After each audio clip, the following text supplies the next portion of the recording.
kind of our motto, right? Uh-huh. And welcome into another episode of Half the Distance Live, your weekly barroom football commentary podcast. As always, I'm your host, Matty Fax, joined by Scott and Staten, a.k.a. Scotty Stats, and Brian the Professor. No producers here yet. Maybe one will show up. Sorry if I sound like shit, but kind of a rough weekend. Guys, this week had some fucking amazing games, and also did it? Some absolute blowouts. It did. I know you were busy, but it had some great games. Our motto is half-ass everything, whole-ass nothing. Exactly. I mean, 2/3 of us watched some football today, which is great. I was about to try to breeze through really quickly so we could kind of not even worth talk it, a little bit and share my thoughts. Nah, man, I'm blind. Laptop closed. Everything you're saying is gonna be fresh news to me. So it was a fun work day. Drove through some fucking shit sleet to get here. Well, let's hear what happened with today's games. Before we get started, you should know that course. we're brought to you by our everlasting hatred, disregard, and just all around don't like you of Chris Collinsworth, Bug McFarland. Yeah. The worst is Joe Buck. Fuck that guy. Fuck that guy. Only have one cheers here, and it is fuck Joe Buck. Fuck Joe Buck. In addition, if you've never joined the show before, we like to start out by handing out koozies that we get to use throughout the show. If your favorite team lost, you have to use your least favorite team's koozie. If your favorite team won, you get to use their koozie.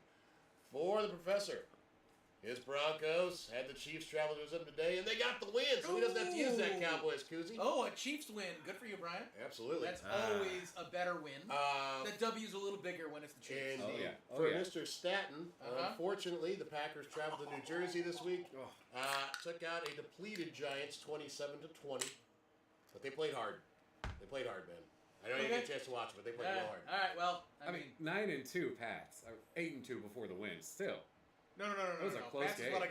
Pats is what I gotta put on here. They played. And then my Bears snatched victory from the jaws of defeat and managed to get the win on the Minnesota Vikings day. So you know what? I'll take an in-division win anytime. Yeah, that's also a bigger W, just because. So okay. All right. Well. Okay. Before we get started, the Jets did travel to New England this week, but I just want to point something out that I found out this week. In 2020 was Tom Brady's first season not with the Patriots. He went to the Bucs, as we all know, won a Super Bowl, right? He retired after the 2022 season. In those 3 years, he had 32 wins. Can you tell me how many wins the Jets have had in that same amount of time, including the fact that they have a couple years with Tom Brady retired? I would have guessed not 32. They do not. Is it possible that it's 16 wins? No, they're better than that. Okay. 27 wins since 2020. Right. So they're averaging a little over 5. Oof. That's a rough stretch. I am sorry, Jets fans. And I actually saw a full stat of this. There's like 3 other teams that also don't have more wins than Brady, but the Jets have the least, so it's just kind of funny because they were in his division. However, on Thursday night, the Jets did travel to New England, and they lost 27-14. Justin Fields, 116 yards passing, 1 touchdown, 67 yards rushing, 1 touchdown. Breece Hall, 58 yards rushing. John Mechie, 3 catches, 45 yards. Taylor, 4 for 30. Ruckert, 4 for 23. And Adonai Mitchell in his first game with the team, 1 for 10. For the Patriots, Drake May had 281 yards passing to go with a touchdown. Trayvon Henderson, 62 yards rushing, 2 touchdowns. 5 catches for 31 yards and a touchdown. Stephon Diggs, 9 for 105. Mac Hollins, 4 for 64. Hunter Henry, 4 for 45. And Pop Douglas, 3 for 36. Now, I don't want to ignore the Pats. I'm going to get to them in a second. But for the Jets, I understand that Fields may not be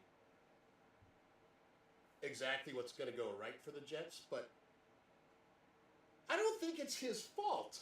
No. Like, Breece Hall at this point is the only weapon he has. John Mechie is an ex-third-round draft pick that the Texans gave up on.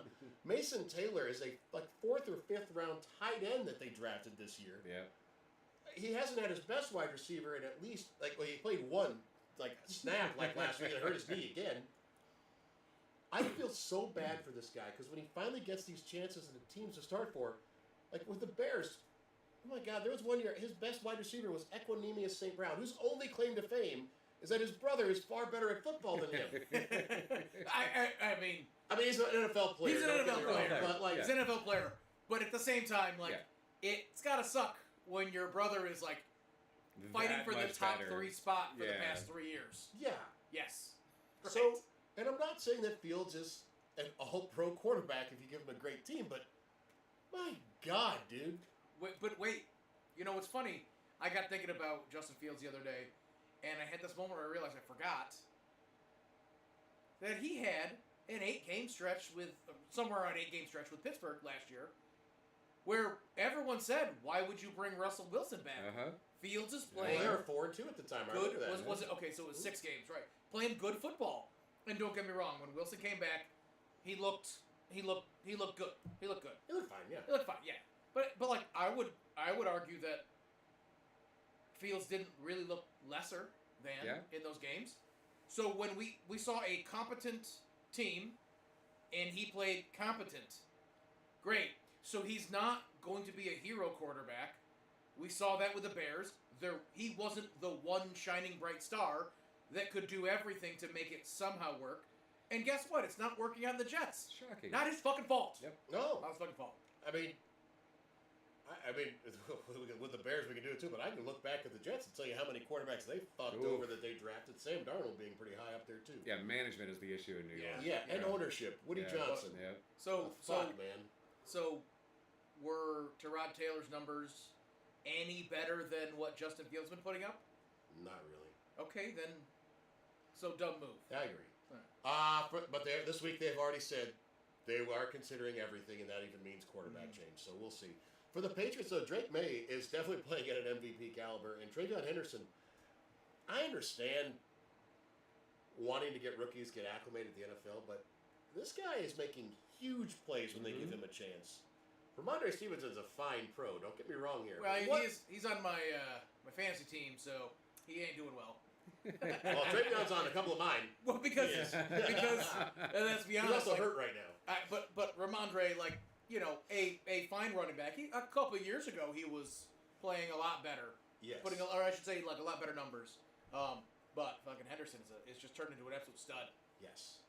And they're doing this, like, don't be wrong, Stephon Diggs is going to have good games still this year and next year. Like I said at the beginning of this year, because Eric had asked us at one point if we thought he was any good. I was like, he'll have good games. Yeah. But he's an older wide receiver. Like, he may only have like 3 or 4 receptions, but that'll be a good game for him. Yeah, and he had a very good one this one, 9 for 105. So, like, Drake May is just playing really smart football right now, and the few players that he has are producing. Well, and Henderson's looking like he has some decent hands. Yes, he does. What we do coming out of college. So you've got a second-year quarterback throwing, pitching, and passing to a rookie running back. Mm-hmm. Yeah, that's all they need is a little bit of chemistry, and that's going to be dangerous for a while. Yeah, you get the Pats one more like a legit receiver, like oof. Yeah, absolutely. Okay, the Washington Commanders decided to go travel to Madrid to take on the Dolphins. It didn't go out very well. Dolphins won 16-13. Marcus Mariota, 213 yards passing, 1 touchdown, 1 interception, 49 yards rushing. Chris Rodriguez, 79 yards rushing. Bill Krosky-Merritt, 28 yards rushing. Deebo Samuel, Deebo Samuel, 7 for 74 and a touchdown. Zach Ertz, 4 for 42. Moore, 2 for 28. For the Dolphins, Tua at 171 yards passing. Achane, 120 yards rushing to go with 5 catches for 45 yards. Ollie Gordon, 45 yards rushing and a touchdown. Jalen Waddle, 3 for 52. Washington, 3 for 42. Okay. On the defensive side for them, Minkah Fitzpatrick had 9 tackles, 6 solo, 2 tackles for loss. Linebacker Tyrell Dodson, 11 tackles, 3 solo, 1 tackle for a loss. Jordan Brooks, 20 tackles, 10 solo.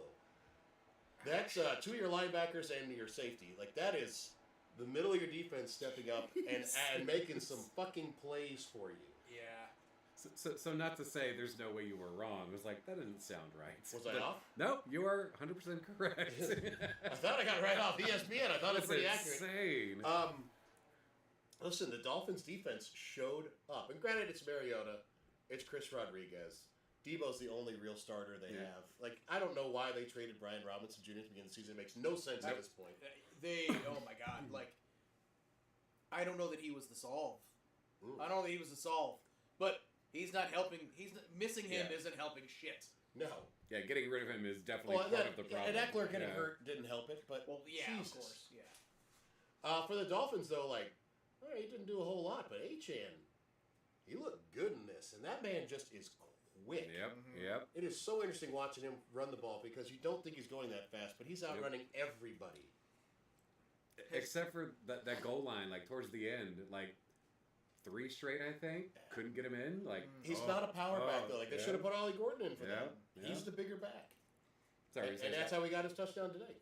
Has anyone looked into, and not necessarily just you guys, but have you guys even seen anyone look into the statistics around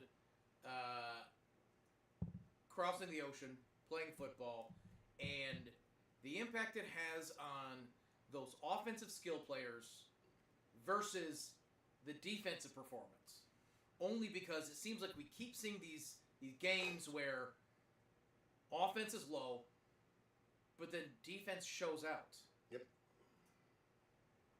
Except when the Jags stay one extra week, and then it seems like their offense is. Yeah. I mean, like, there's enough going on, but like, I'm sure statisticians would say you can't really take anything out of this in reality, but that doesn't stop sports statistics from Something actually you can look publishing into, them, right? yeah. I just wonder, like, here's defense showing out. Like, is there just enough? Jet lag is a real thing. Is that a part of the issue that?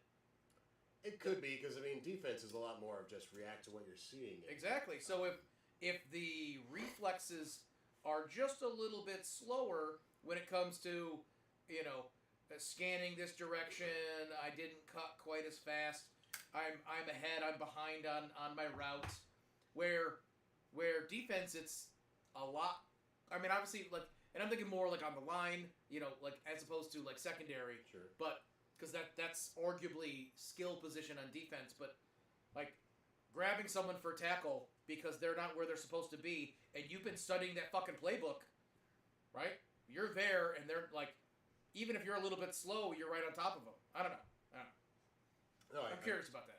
I'd have to look into it. I'll see if I can find anything this week. Yeah, this season, the only game that the spread was more than a score was the Rams-Jags. Rams put up 35. Jags had 7. Every other game was within a score. Mm-hmm. Oh, shit. Interesting. All right, the Bears traveled to Minnesota and gave me a heart attack again. They won 19-17. Caleb Williams, not his best game, 193 yards passing, 26 yards. Yeah. Make a baker's dozen there, Bob. DeAndre Swift, 90 yards rushing. Monangai, 23 yards rushing, a touchdown.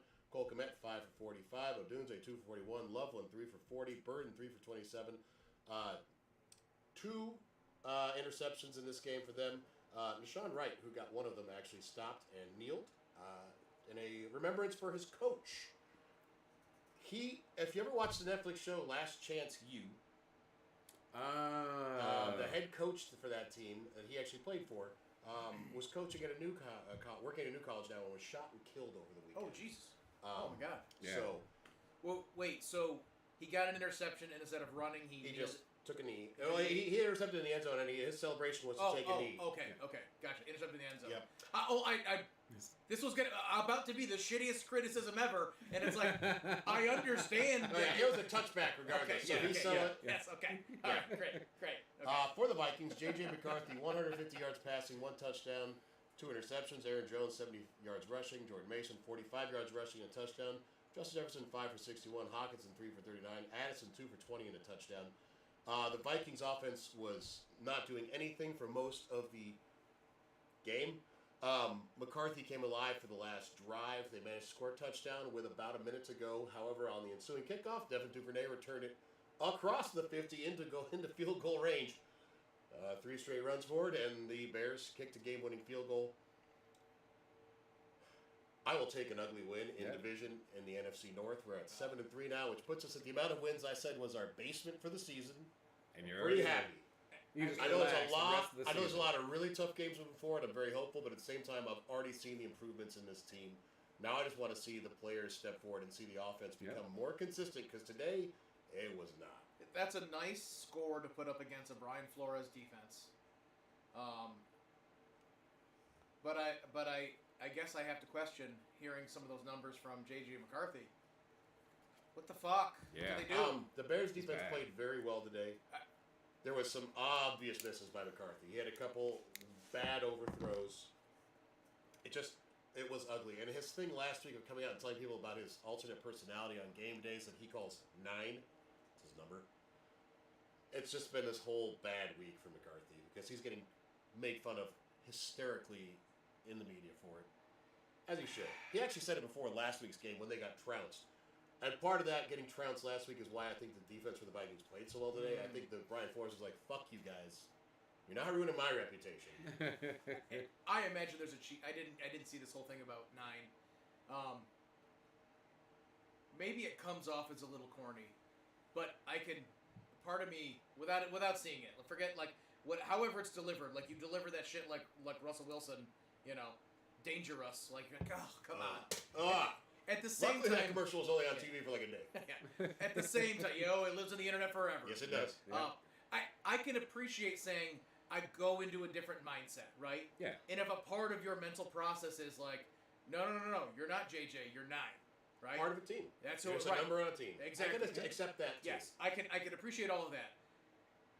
But man, you better practice in the mirror, JJ to 9, and say, how do we deliver this message? Yes. You know.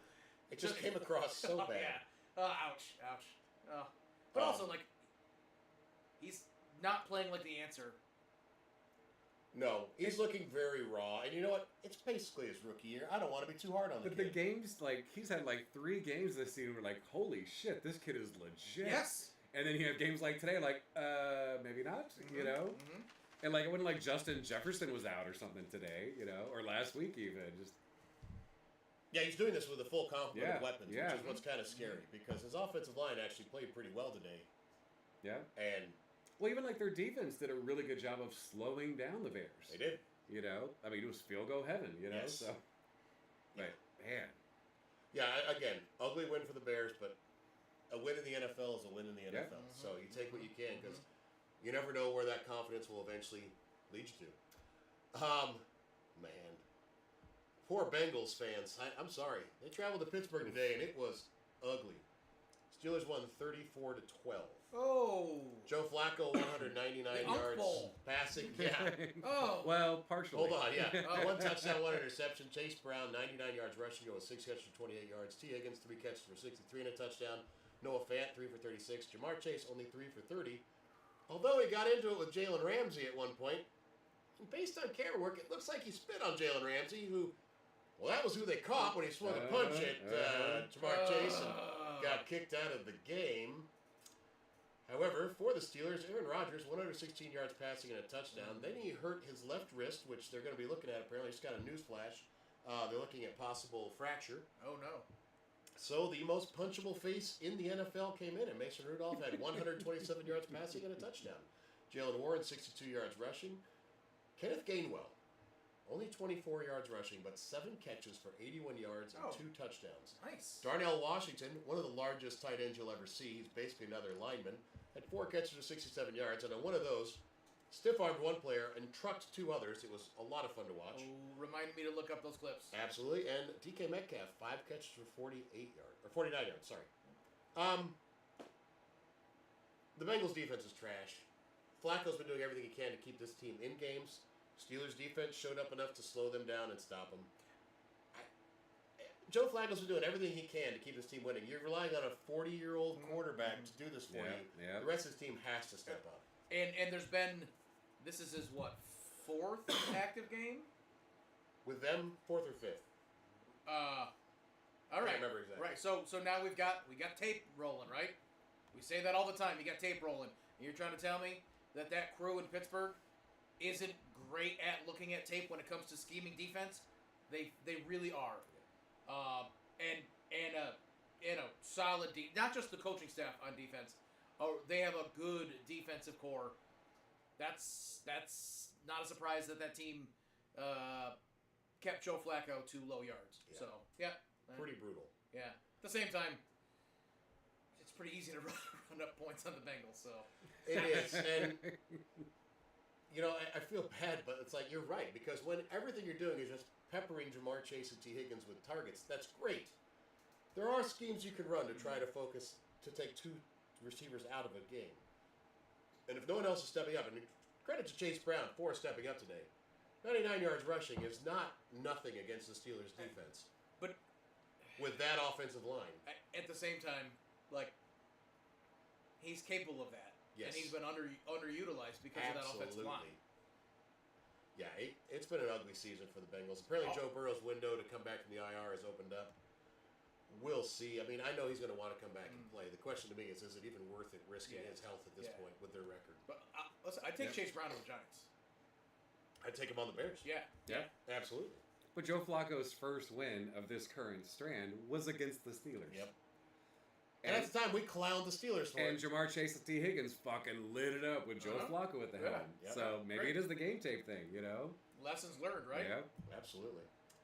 And a weird one. The LA-based Loyola High School Cubs traveled to Jacksonville to take on the Jaguars. Wait a minute.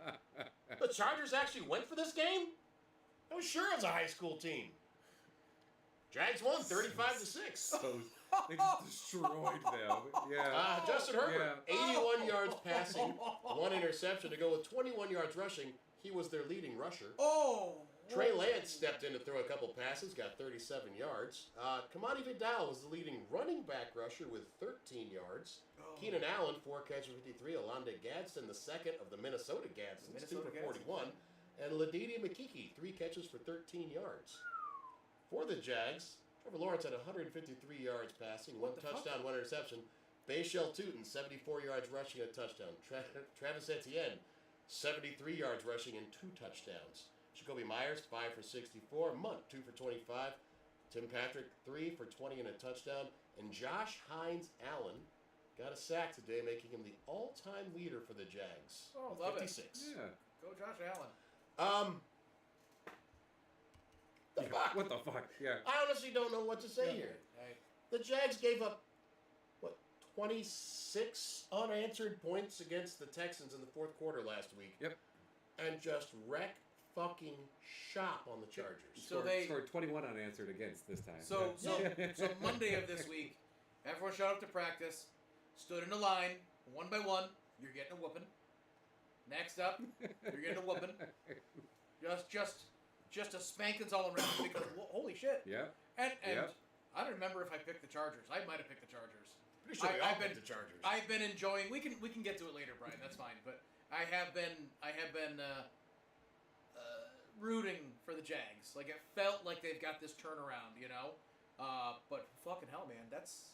Wait, was it 100 total yards for Justin Herbert? Is that what I heard? 80 and 20? 102. 102, 80 and 20. Okay, god damn. And thank God I was playing against him in a league. Woo! I didn't start him in any leagues. Well. Oh no, this is funny. This is the game you picked to tie. Shit. That's about my my aura this season. That's for sure. That's brutal. Okay. The Buccaneers went to Buffalo. And they shouldn't have. Bills win 44-22. Holy shit. Baker Mayfield, 173 and a touchdown to go with an interception and 39 yards rushing and a touchdown. Sean Tucker of Syracuse fame. Let's go, baby. 106 yards rushing, 2 touchdowns, 2 catches, 34 yards and a touchdown. All right. Yep. Rashad White, 51 yards rushing. Sterling Shepard, 4 catches, 54 yards. Emeka Egbuka, 5 for 40. And Otten, 2 for 28 for the Bills. Josh Allen had 317 yards passing, 3 touchdowns, 2 interceptions, 40 yards rushing, and another 3 touchdowns. James Cook, 48 yards rushing. You might say, well, thanks, Josh. But he did throw 3 catches for 66 yards and a touchdown. Shavers, 4 for 90 and a touchdown. Ty Johnson, 2 for 61 and a touchdown. And Gabe Davis, who just got back to the team, 3 for 40. I don't know. First of all, this is a sign in a little bit that the Bucs and the NFC are pretty good. The AFC still stands tall, I think, with its teams. Yeah. Also, the fact that the Bucs defense has some obvious flaws. For the Bills, I know this game was great for Josh Allen, and I'm not trying to take anything away from that. But Shavers, Ty Johnson, and Cook were your top receivers. Yeah. I believe that's a tight end and 2 running backs. It's going to be real hard to win games in the playoffs against any AFC teams if you can't get a wide receiver. Well, and I saw that they sat Keon Coleman for Late to a meeting on late Friday. to a meeting. Apparently, this was not the first time in this season. Well, right. I'm guessing you don't. Like, there's more to it if just you were late, like sit out, obviously. But I mean, Khalil Shakir, a nice wide receiver. Gabe Davis, having him for that goal line option, and that's where I know when you say sorry, James Cook, because Josh Allen stole your end zone. At the same time, it's hard. It's not like he hasn't done it before. But at the same, like putting the ball in Josh Allen's hands at the goal line makes a lot of sense. He's gigantic. He can move. He also has the ability to pass the ball to whoever he wants. That is every option under the sun. Yep. Right? If he needs to power his way in, he will. Right? If he needs to finesse something, he will. If he needs to find Gabe Davis in the end zone, I like having him back on the team just because he's a big old body out there. That's going to be great for them. Yes, it's kind of like Jalen Hurts taking how many of Barkley's touchdowns last year, right? Yeah. But at the same time, why wouldn't you, right? I put the ball in Jalen Hurts' hands for the exact same reason, right? Slightly different. He's cagier than Josh Allen, but he does have the ability to power it in. Yep. I wouldn't say he's as accurate, but we're also talking, red zone. So Yep. yeah. You put the hands in the person you put the ball in the hands of the person who's going to get you the best outcome. Oh, yeah. Yeah. That being said, fucking doubling up. Yeah, 6 touchdowns. But no, And but 44 to 22. well, I was gonna say doubling up on the Bucks like that. Bucks light on their offensive weapons. We know that, but fuck. Well, I'd say they need to keep Sean Tucker involved. Hell yeah, but damn, Buffalo needed this. Yes, they did. Holy Yep. shit. This is a big game for Buffalo. It's a to get on good win for them. It is, and the Bucks are not a bad team. Like I still No, think they're going to win the they're NFC South without any hiccups. I think so too. Yeah. And they're going to make the playoffs and then get on a run. This was just, I think the Bills, after the last couple weeks, they needed a real get-right Yeah. game. And this Against was a good team. Yes, Yeah. and this is what it was. And to be honest, to flip their game plan like that, like we don't have downfield options. Let's not play that game. Yep. Yeah, Okay, great. play with what's working, man. Yep. I get it. It's just, man, at some point you need, how have they not gotten him a wide receiver? Like, Yeah. it feels like a major fucking flaw in the job of the general manager. Like, I know he had a great season last year without any big one, the top one, but you can't rely on that every fucking year. but It's not fair to the quarterback. But that's not what their season was looking like. Last year, it was looking different. It was. This year, it's not looking that way. So you missed your trade deadline opportunities. And it's not exactly a bunch of wide receivers on the street. It doesn't seem like Pretty sure everyone's looked at him Yeah. and said, no, thank you. Mm-hmm. And again, there's nothing wrong with, and Josh Allen is not Tom Brady, but looking at the Patriots receiving core for decades, didn't really have that one. Mm-hmm. Yeah, but having someone like Edelman or someone like Welker or having having Gronk that tight there at end, all and, time. yeah. And listen, if one of his tight ends was like Which they Gronk, do, I wouldn't be questioning this as much. Yeah, that's true. You know? You squish those two together and you have Gronk. Ish. They're still too smart. Fair. But I mean, Not in the football wise though. Gronk might be one of the smartest football We're not sure. mentality players. football wise, yeah. Yeah. But Knox is good, but he's not utilized like that. You No. know. But Josh Allen did tie Cam Newton for most regular season rushing touchdowns by a quarterback. Oh. Tied at 75 now. Nice. Okay. The Texans traveled to Tennessee and eked out a win. 16 to 13. The Giraffe. General Mills. 274 yards passing and a touchdown. Woody Marks, 44 yards rushing. Nico Collins, 9 for 92 and a touchdown. His almost twin, Higgins, 4 for 55. Honestly, they're both like 6'4", 215 pounds. It's unreal. Dalton Schultz, 651. And Will Anderson, 4 tackles, 2 solo, 1 sack, 2 tackles for a loss. For the Titans, who had the lead for a while in this game. I'm not sure how long they've actually played with the lead this season, to be honest with you. But Cam Ward, 194 yards passing and a touchdown with 33 yards rushing. Pollard, 22 yards rushing. Yes, Ward was their leading rusher, by the way, because Spears was very helpful with his 3 yards that he got. But he did have 5 catches for 31 yards. Chika Conquo, 3 catches for 56. Gunnar Helm, 4 for 29. Van Jefferson, 3 for 22 and a touchdown. Calvin Ridley, 1 for 13. However, he also broke his collarbone and is now out for the season. I don't want to take away from the Titans win. You've got your backup quarterback in. You found a way to win the game. You're 2-0 now with him, which is a good thing with C.J. Stroud being out right now to have found some way to get these wins against teams that you should beat, in my opinion. Yeah. But I feel so bad for Ward. Yeah. Ridley was his best wide receiver. Yep. He's gone. So now you have Gunnar Helms and Van Jefferson. Yeah. And if you're lucky, Alec Amanor can take some steps as a rookie. I think I know why the Titans aren't doing very well. Outside of their defense being hit or miss. Also, running backs that are doing Not nothing. producing.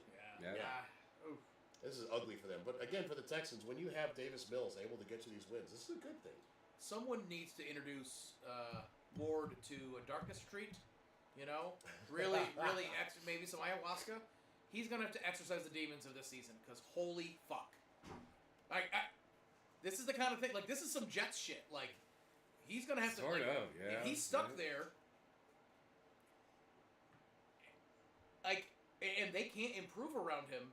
How do you need to get out of that? You need to get out of that toxic workspace. Like, that's kind of like the best way to put it. I'm not saying that it's toxic, but when you go from winning in college to just being the bottom of the shit heap.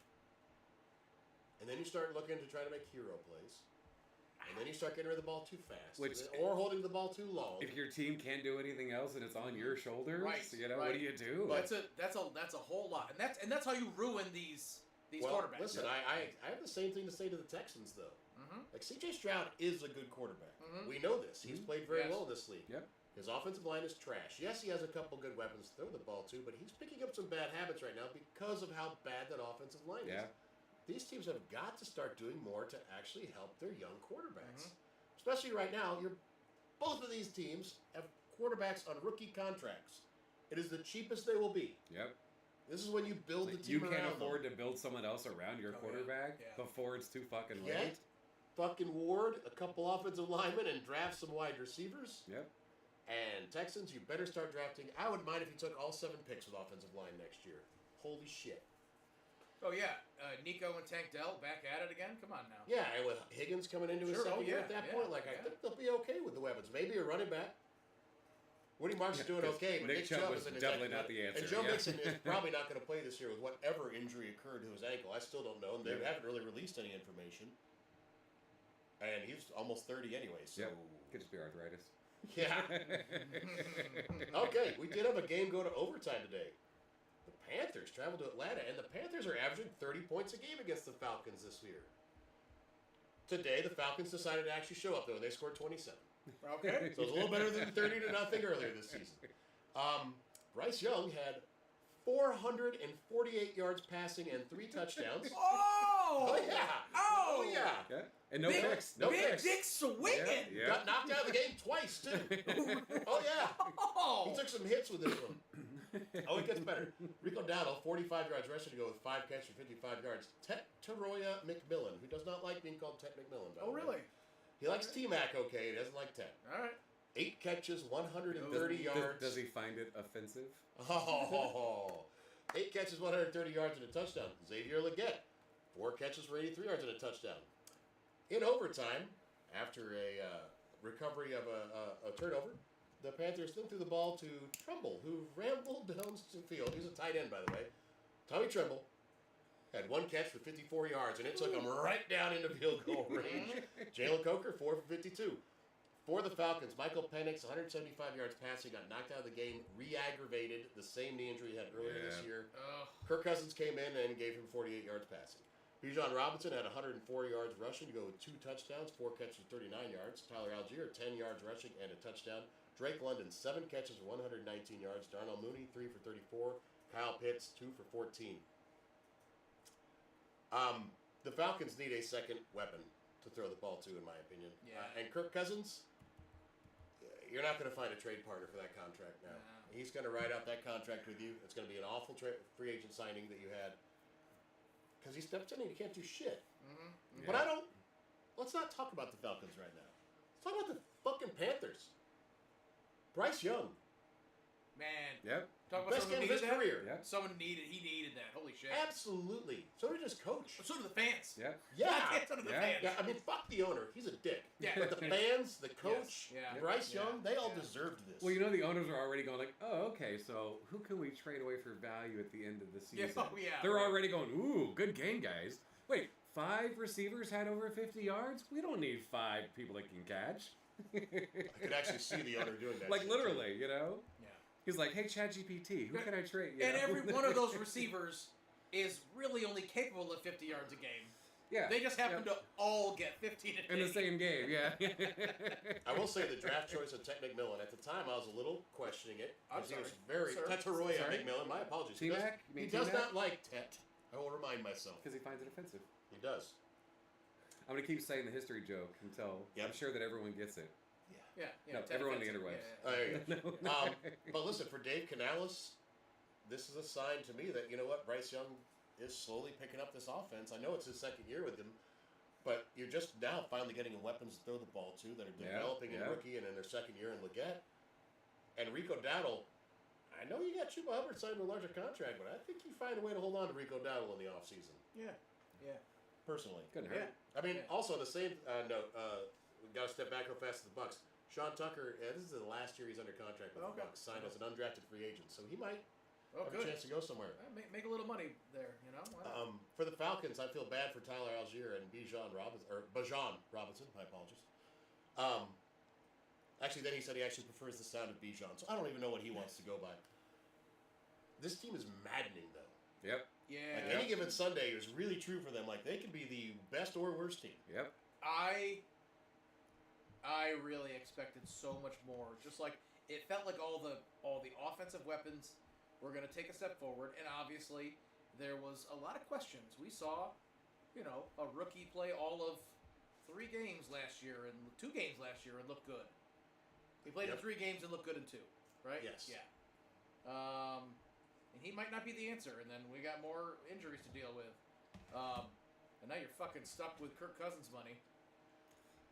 It sucks for them. Because that South was looking pretty rough, and it looked like they could have helped make it competitive, but nope, wrong. Yeah, and the other thing is like I feel bad about it. Like I don't want to like brand them as injury prone necessarily, but this Jaden Daniels and Michael Penix, this was the concern with them coming out of into the draft when they came out of college. Like there's a reason they were in the fucking college ranks for so long. So I hope they turn it around. I like both the players. None of them have done anything awful. Like they get hurt. Yeah. It sucks. All right. The Packers traveled to New Jersey, and they won 27-20. Jordan Love, 174 yards passing and 2 touchdowns, did get knocked out for a few minutes, and Malik Willis came in and was 2 for 2 for 6 yards and a touchdown.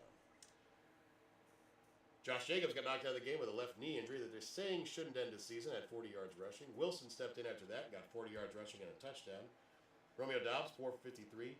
Christian Watson, 4 for 46 and 2 touchdowns. Williams, 1 for 33. Parsons had 6 tackles and 1.5 sacks. For the Giants, Winston had 201 yards passing and an interception. But the team, I will say this, looked like they had faith in this quarterback, unlike when Russell Wilson was on the field. Okay. Tyrone Tracy, 88 yards rushing, go with 4 catches for 54 yards. Singletary, 44 yards rushing and 2 touchdowns. Hodgins, 5 for 57. Theo Johnson, 3 for 32. Wandale Robinson, 4 for 36. Brian Burns, 2 more sacks to get to 13 on the season. Took the lead for about an hour on that. I want to talk about the Giants real fast because a lot of times when you switch head coaches, you get a little bit of a bump. Because like the team's like, all right, I got someone we can believe in and all that. I don't think this team had fallen out of having faith in Brian Daboll. I don't think so either. I think this was... It annoys that... I mean, how many times have we fucking said, stop getting rid of coaches in the middle of the season with your rookie quarterback? By the way, the rookie quarterback who wasn't even supposed to start, he was supposed to sit this year. That's why you had Russ and Jameis. He was supposed to sit and learn, right? Get in there, take a couple, right? Watch game speed, all those things. But, like, Jackson Dart wasn't even supposed to play. We are down 2 starters. two highly impactful starters. Yes. Yep. Yes. Don't just say starters. You're down Malik Yes. Neighbors Yes. and a rookie in Cam Scadaboo that energized this offense. Yes. Yep. And then you lose your quarterback. Right. But I like, and I didn't get to watch the game, but I like hearing you say that you thought the team was saying, "Yep, we can rally around." You know, Jackson Dart was concussion protocol, so Jameis had Yeah. some very Jameis throws. So you had a couple you're like, damn. And others are like, damn. Yep. Yeah. Okay, but you know what? He's out there trying, though. The difference is that's the expectation for him, and the whole team knows that, as opposed to Russell Wilson going, "What the fuck, man? Yeah. Like, Yep. you just do not give a you don't give a damn what's happening. You're probably not here for the team. You're here for you. And if they're going to step up and say, "Yep, we're here for Jackson Dart, we're here for Jameis Winston," then thank you, Giants. I think your future is brighter than you're dealing with now with 2 wins and 4 or 5.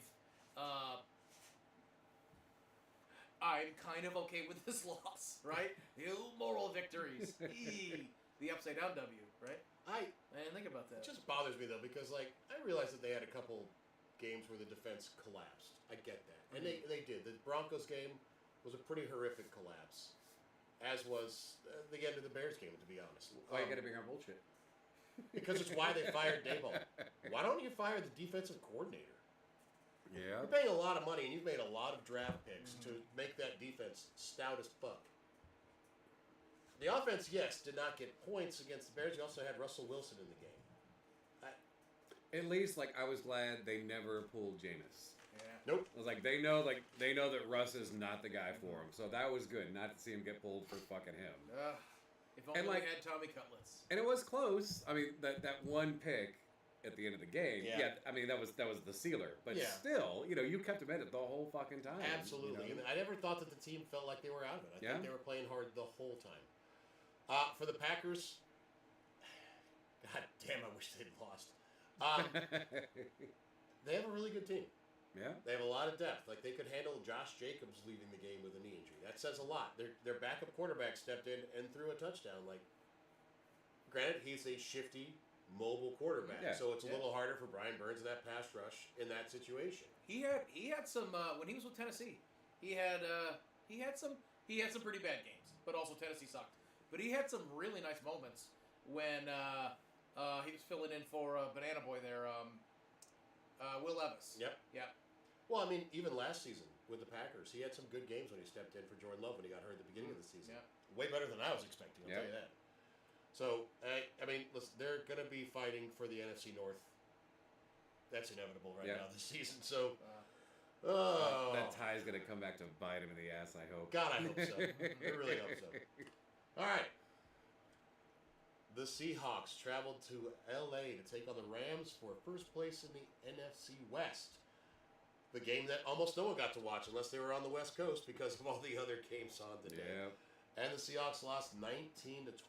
Sam Darnold did not have a good game. 279 yards passing and 4 interceptions. Oh, whoa. Walker III had 67 yards rushing and a touchdown to go with 3 catches for 44. Charbonnet, 37 yards rushing. Jackson Smith and Jigba, 9 for 105. Barner, 10 for 70. And Rashid Shaheed, 2 for 27. The Rams didn't have a whole lot going. It was a good thing their defense played stout as fuck. Stafford, 130 yards passing, 2 touchdowns. Kyron Williams, 91 yards rushing and a touchdown. Puka Nacua, 7 for 75.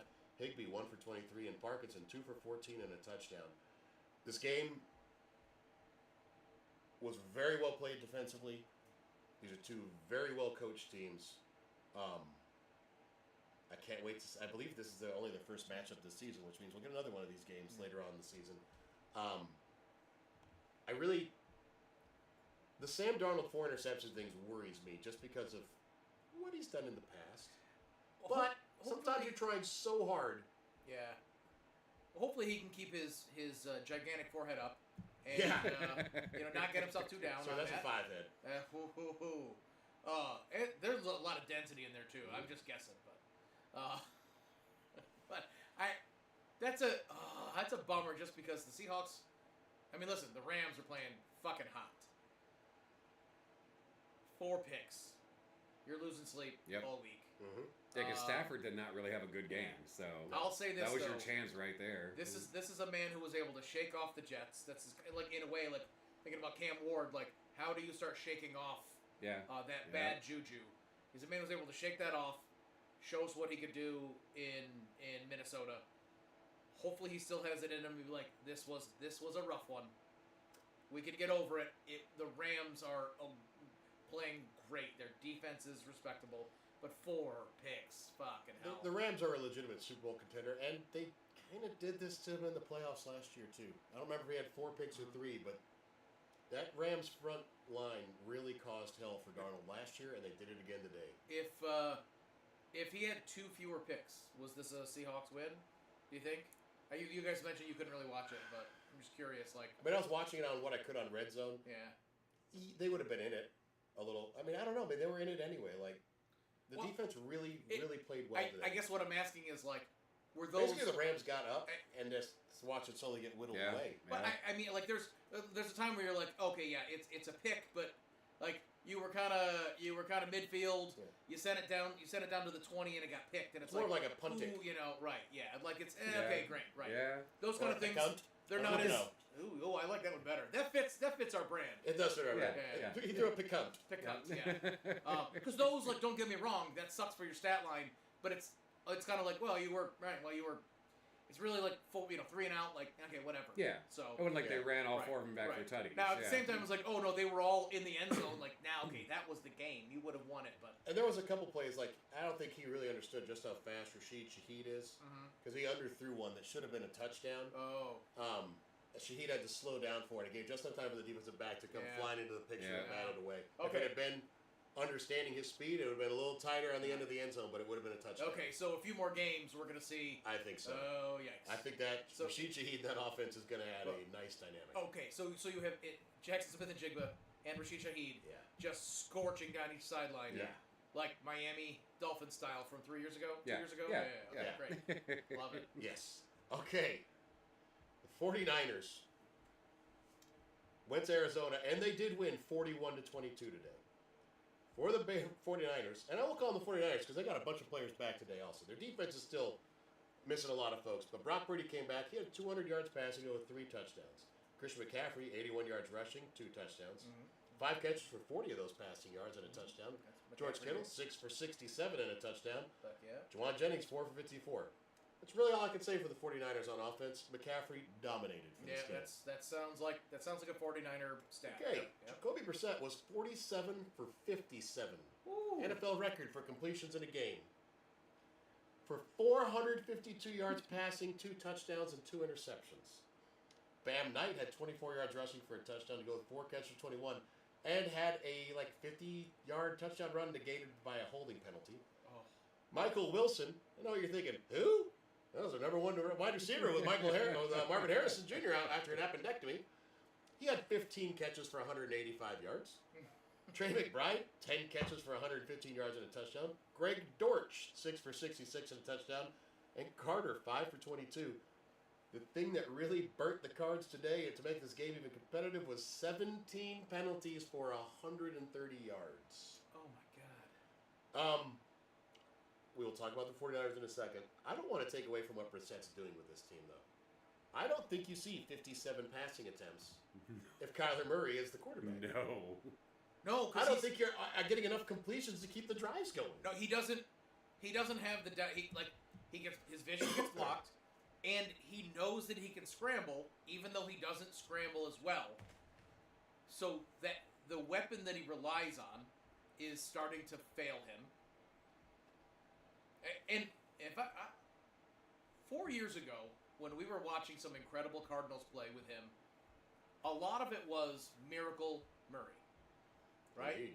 He would just chuck that ball. Granted, there was some great accuracy, but it seemed like it was just like, all right, we're just gonna just gun this downfield, and someone should be there to catch it. For the best. And someone was there to catch it. DeAndre Hopkins in his prime. Hell yeah. Yeah. I think Robinson Harrison Jr. has it in him to be that good, but yeah. I mean, he wasn't playing today because of the appendix, but I also think that he's only really getting utilized now that Murray's out.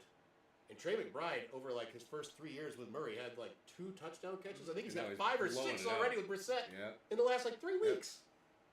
He's far away their best catching person. Yes, especially with Harrison out. Like, Because he's supposed to be a tight end, but really? You know? yeah, he doesn't block much.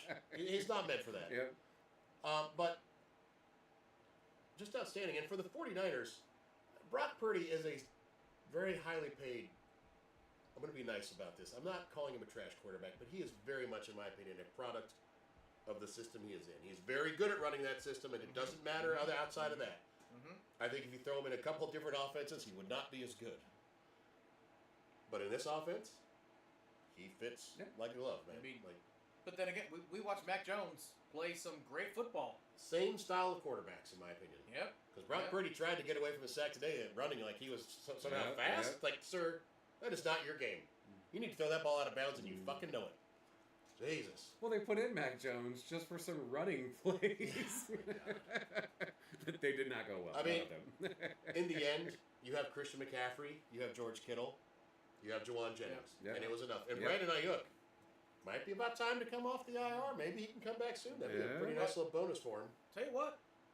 Don't sleep on San Francisco now, though, because they're right back in the hunt for the NFC West. But at the end of the season, maybe Mac Jones has got a home somewhere. You know? You know, 1 year on the bench with the 49ers got Sam Darnold a chance in Minnesota because of an injury to J.J. McCarthy. That's true, though. And having had that year of good coaching did him a world of benefit. Again, stop giving up on quarterbacks so soon. Listen, New England, it worked out for you. Drake May is great, okay? I'm not going to argue that, but you wasted a first-round pick on a guy that you decided not to develop, that you gave a defensive coordinator, offensive coordinator duties with. What the fuck did you think was going to happen in that goddamn decision? I'm getting so angry about this because I'm looking back and I see, like, Darnold with the Jets. Yeah, that team was fucking terrible. Adam Gase was the head coach / offensive coordinator after he left the Dolphins. Dude was trash. Fucking Baker Mayfield getting... Oh, I'm sorry. He hurt his fucking labrum, had a bad season, so you let him go. Then Carolina with Matt Rule can't get Sam Darnold, Baker Mayfield, Christian McCaffrey, or DJ Moore successful. That's not on the players. That's straight coaching. I'm sick and tired of how fast these teams get rid of these players. So, yes, I really hope Mac Jones does sign on with another team that runs this Shanahan-style offense and has a nice career. Because it's fucking what should be happening. Holy shit. Or could be worse. You're headed to Tennessee to try to help out Cam Ward. No, it could still be worse. Headed to New York. The Jets, not the Giants. Oh, good. Sir. The Jets. Sir. No, the Giants have their quarterback in the future. At least for now. We'll see. It's 1 year. But I think he showed enough to think you don't have to worry about a quarterback in the draft for the next couple of years, the Giants. Yeah, but it's going to suck for Mac Jones if he's like, all right, I want to go to the same system? Sweet. Oh, fucking the Raiders. You know? Yeah, I mean, do they bring Carroll back? There's a lot of questions to be had. Under Carroll, yeah, that's not too bad, you know? Okay. The Chiefs went a mile high, and they left very unhappy. They lost 22-19. Patrick Mahomes, 276 yards passing, 1 touchdown, 1 interception. Kareem Hunt, 59 yards rushing, a touchdown. Travis Kelce, 9 catches, 91 yards, and a tutty to make him the all-time touchdown scorer for the Chiefs with 84. Oh, nice. Passed. Shout out to my San Antonio boy, Priest Holmes. When you pass Priest Holmes in something touchdown-wise for the Chiefs, it means a lot. And for those of you that don't remember Priest Holmes, if you don't remember who Priest Holmes was, for the love of God, pull up highlights of him with the fucking Chiefs. Oh, I fucking hated him. So good. Hated him. He was the best football guy to come out of San Antonio, and he played for the fucking Chiefs. Like, God damn it. He was outstanding. If you've never watched him, I highly suggest you look him up. Tyquan Thornton, 1 catch for 61 yards. Hollywood Brown, 4 for 40. Rashee Rice, 6 for 38. For the Broncos, Bo Nix didn't turn it over. Just shy of 300 yards passing. Ooh. Yep. R.J. Harvey, 30 yards rushing to go with 3 catches for 20 yards. McLaughlin, 19 and a tutty. Franklin, 4 for 84 yards. Bryant, 5 for 82 yards. Sutton, 4 for 59 yards. Ingram, 4 for 33. And quarterback Jaquan McMillan had 6 tackles and 2 sacks. Yep. I like that. Oh, Some nice. little blitzing off the corners always. Always throws the players off. Like, and one of those things was on Mahomes, where he was trying to load up to throw deep. It didn't work. Came out. in so fast. Yep. It was a really nice play. Untouched. It was beautiful. I'll give you the floor though. You're the Broncos fan. This is about the game that I expected. Kansas City, Denver. It's always going to come hard this year with Kansas City. With Kansas City, like clearly not being Kansas City, you know, and it's no surprise. It's no mystery at this point. Like the first few games, like, well, you know, they're feeling it out. This is what happens every year with Patrick Mahomes' offense. Blah blah blah. Like, no, they're not turning it around like they used to. And so this could be the year where, like, they could fucking not make the playoffs. They are if currently they keep not going in the this playoffs. way, you know, like, holy shit. They're currently behind for the wild card, I believe. Yeah. Ooh. Fucking crazy. But, I mean, the Broncos offensively did not play well. Once again, defense kept them in this game. For them, I forget the exact stat, but fucking flags. Flag. Like, I think they had 15 for like 165. Griggs. It was awful. It was terrible, you know. And a lot of them, I thought it was going to cost them the game, you know, towards the end. But they did just enough, you know. They're still figuring out who their offense is. Because, like, they don't have, you know, like, Cortland Sutton is clearly their best receiver. They're not going to him because he's mostly getting double coverage. So, like, trying out Troy Franklin, I like that. Marvin Mims just came back. He's mostly on just kick returns. But, you know, they don't really have their receiver core, which is tough for Bo Nix. But at the same time, they seem to be doing okay. I'm still hoping for a return of Pat Surtain, you know. Quarter the guy right now, not so great. Lots of penalties, you know. Listen, your defense still played very well. But yeah, even without Surtain. Yeah. They're still a like top 3 defense, you know. After having all the success last year, the Chiefs did with like 1-score games. I believe they're like 0-5 this year in 1-score games. Yeah, they are, which is nice. Yeah. That's their MO. Is winning those 1-score games. Yeah. And the fact they can't find a way to pull them out this year is a little shocking. Yeah. Because you figure Patrick Mahomes with the ball near the end of the game, like that's the setup for a victory. Right. You're bankrupt in Vegas. Like he's breaking. Like those are his odds. Like that's he's gonna hit like 0-0 or something on that one spin, you know. Yeah. And like the Broncos do have a pretty easy schedule so far, but they're beating the teams they're supposed to beat, you know. And even their 2 losses were very, very close losses, you know. I don't like being reminded of blocked field goals every fucking time they have a close game. But it keeps fucking happening. I'm loving the season for blocked field goals. Oh, it's so many of them. Yeah. Yeah, but today they showed like last season where the Broncos would have beaten the Chiefs, but got a field goal blocked at the end to win it. Yeah, they didn't show any from this season, which they could have shown 3 of them. You know. Yeah, absolutely. So no, excellent game for the Broncos, and with the Chargers getting absolutely fucking demolished today, and then beating the Chiefs. Like, I mean, how many games ahead are they in the AFC West right now? Fuck, I didn't even think about that. 3? Because I tell you what, like the Chargers, and I mean Herbert got dinged up at the end of the first half, but that team looked absolutely unprepared, which I thought I would never say about a Jim Harbaugh coach team. Yeah, because the Chargers are 7-4 now. Hey, Jesus. Do you know who the Chargers? No.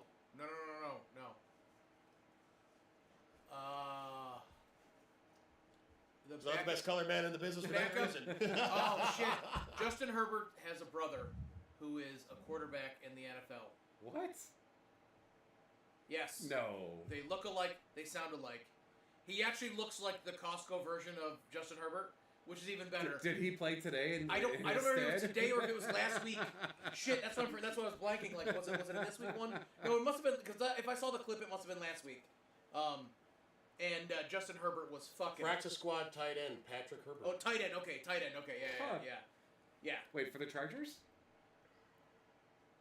Yeah. Is he on his brother's team? That's hilarious. I don't know.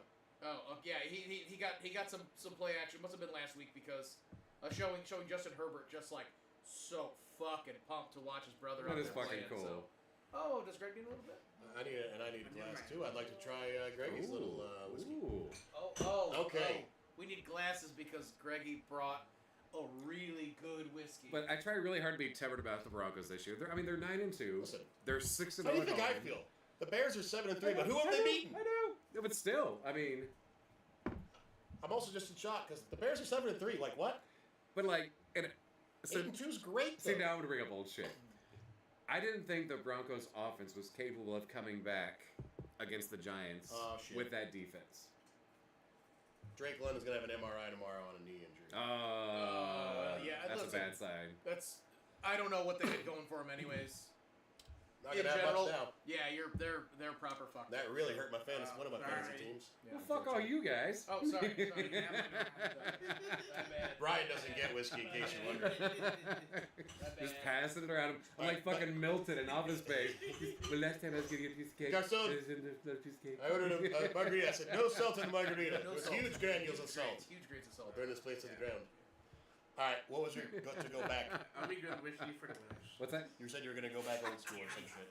Oh no, the Giants game, like so them being able to come back on the back of their offense against a good defense. I'm like, okay, this is real, you know. Yeah. And everyone that said like strength of schedule, like you look at the teams this year that are in first place, it's not just because of the strength of their schedule. Like the NFL is fucked up this year, and I fucking love it. The NFL's wildly flat. Yeah. Like, well, so you're mentioning the Giants, who've had a really, really tough schedule. Yeah.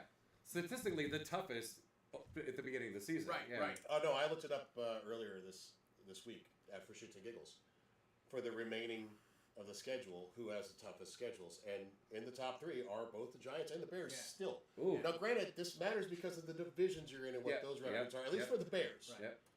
Because the Bears have to play every other NFC North team, and Yep. but the Giants, the Eagles have a winning record, but the Commies and the Cowboys don't. So like they're playing teams outside of their division that are fucking good. Yeah. But what I was gonna say is, yeah, great. The record in two wins. Like this isn't. It's not like the record is bad, but they're putting points up against these tougher teams.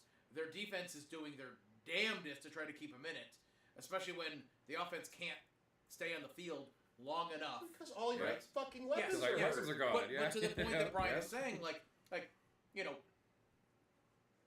yes, the Giants have a bad schedule, but their play is better than their record shows. Yes.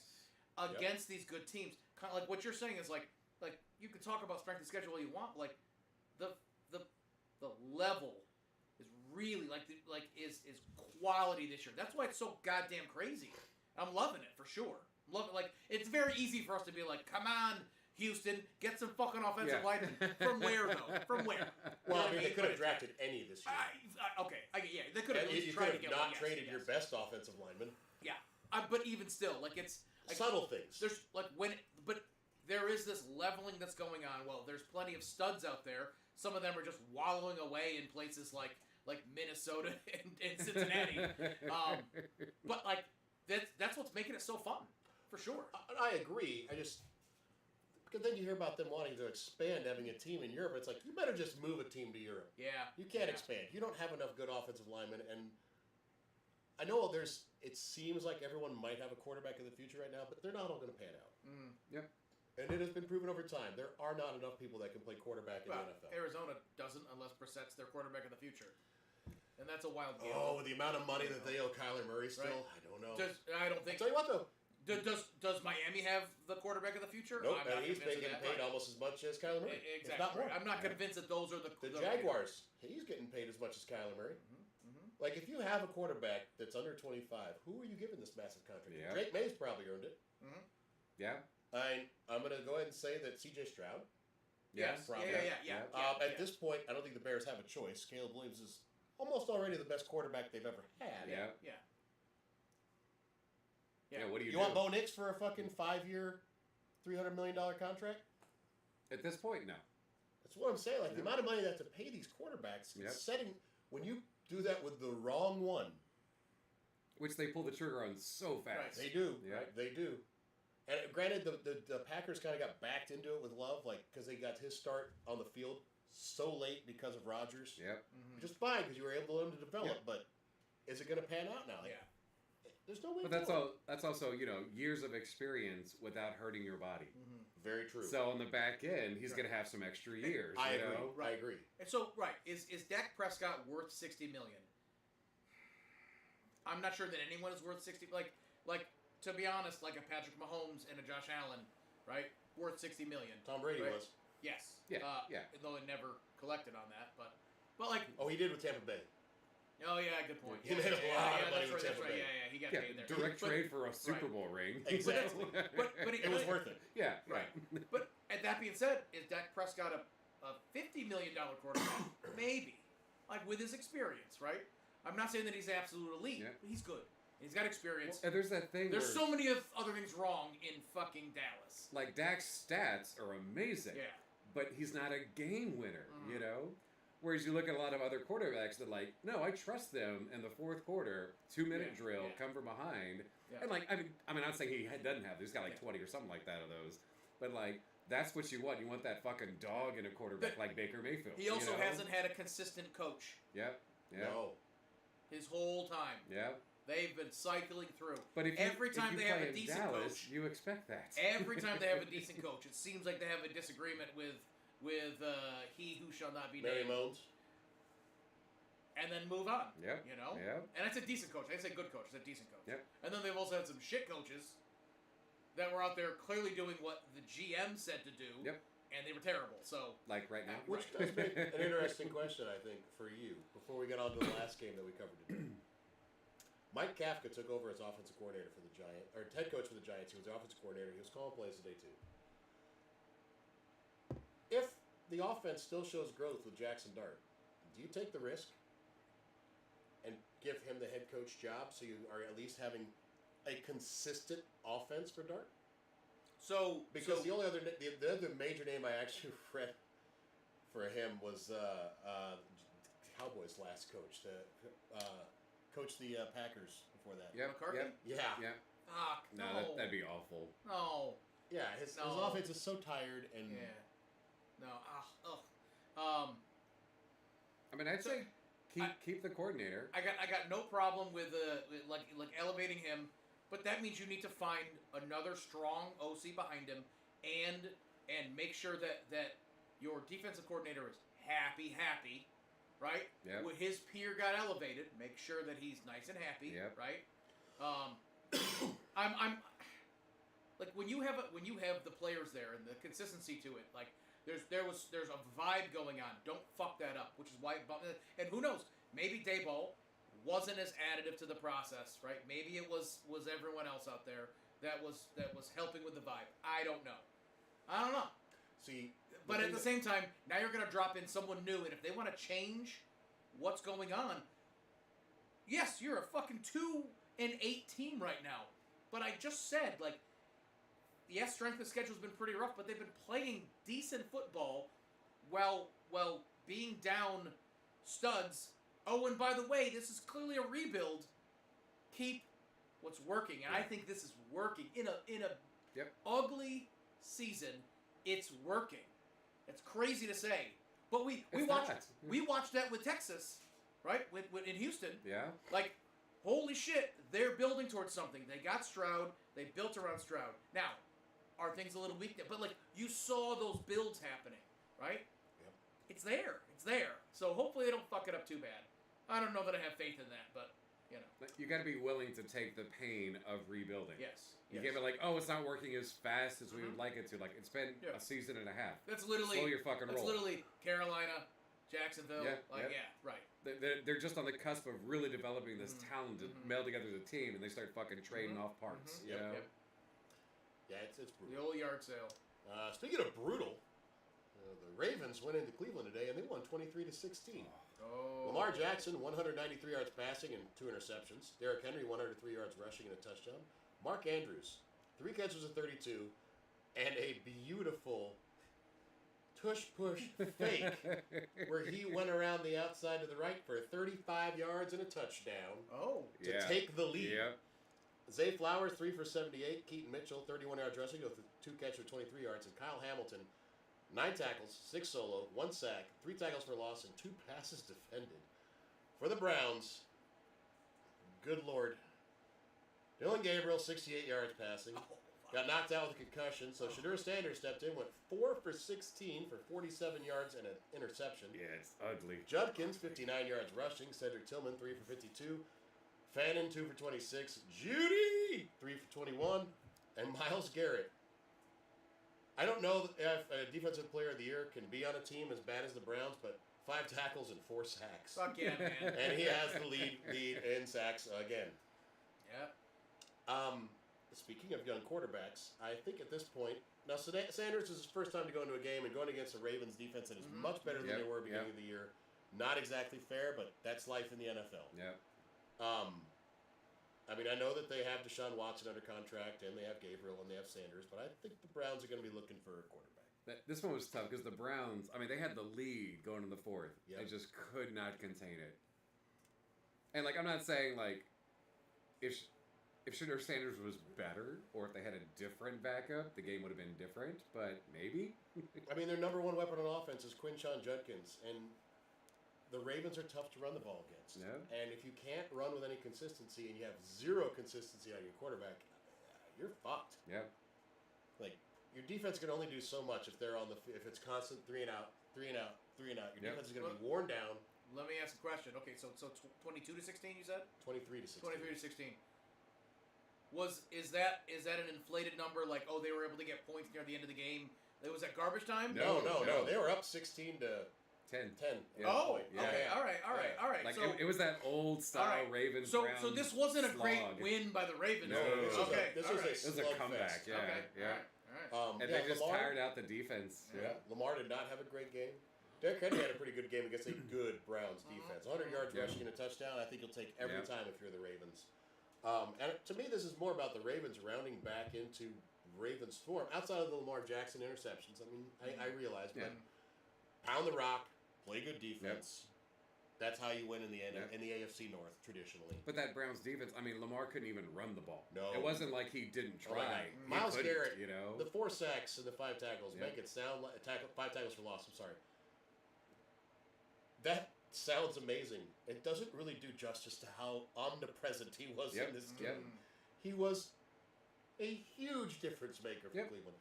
I just feel bad that his career is probably going to go down with like 1 playoff appearance back when Baker Mayfield was the quarterback. Yeah. Granted, they did get a win over the Steelers in that one, so not everything's bad with that, but shit, man. And that is all of today's games. We are currently watching the Lions attempt to play versus Philadelphia. It is 3-0 Philly. It is not going well. Which brings us into Scotty Stats on NFL. Oh boy. Well, I am barely more prepared for my NFL than I was to even talk about the games. Granted, I do try to pull these things in, earlier in the week, but I did not have any time today to assemble it. So bear with me as I talk about the NFL, things that happen outside of professional football, and I'm here to talk about whatever I see fit. In the world of college football, I actually I only have one thing that I really want to talk about, and that is the Notre Dame versus Pitt game. They were both 7-2 coming into this game. Notre Dame ranked 9, Pittsburgh ranked 22, and the coach made a statement that said, "We don't really care win or lose against Notre Dame. It doesn't really matter to us. Our focus is winning the ACC because if we want a college playoff berth, they don't matter. Winning the ACC is what matters to us." In fact, other teams have kind of said the same thing. Like first of all, Notre Dame, it's a little unfair. Like their ability to possibly make these playoffs. Notre Dame has to win because they're not in a conference, so they have to win based on schedule, strength of schedule, and strength of wins. Pittsburgh, they need to win the ACC. Now, it doesn't mean that the ACC is a lock for making it in, because some of these other non-Power 5 conferences are playing really well. So, only 4... Is it 4 of the top... Forgetting how it works. I think it's 4 teams, maybe 5 make it in.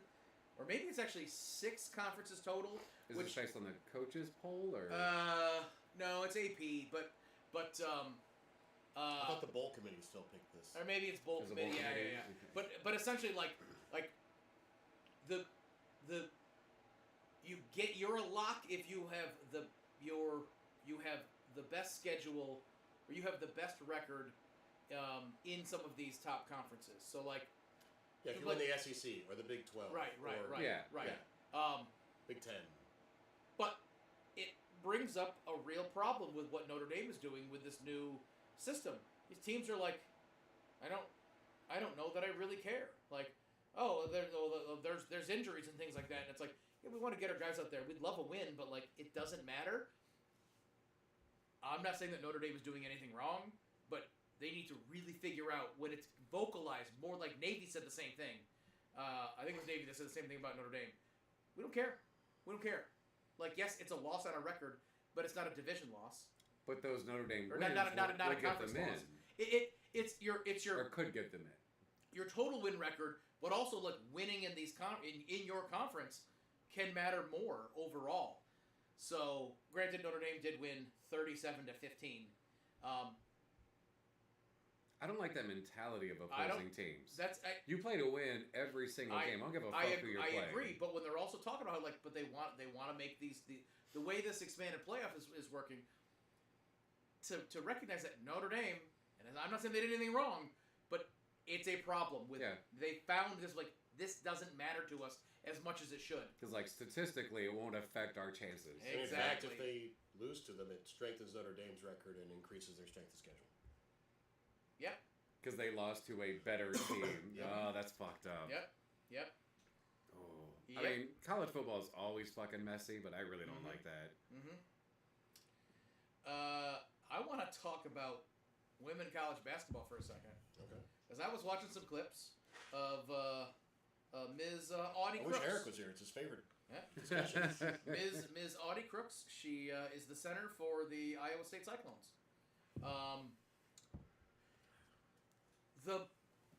The most buttery touches to the rim. Her shot is wonderful to watch. 6'3" center. There's a good chance she's north of 200 pounds. In fact, I bet she's. I don't think she's 250. She is solid. And this is the difference when it comes to athleticism between men and women's college sports.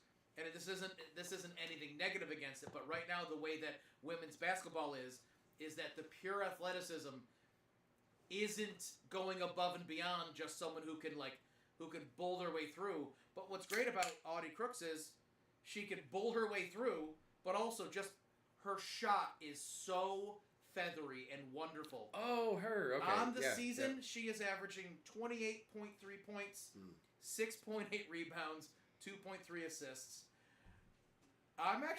She's a junior right now. I'm hoping she makes the WNBA, and the WNBA doesn't have some shitty thing where it's like she's not good for our brand, because I'm sorry, watching her, post move and shoulder someone out of the way, and then just the softest touch in.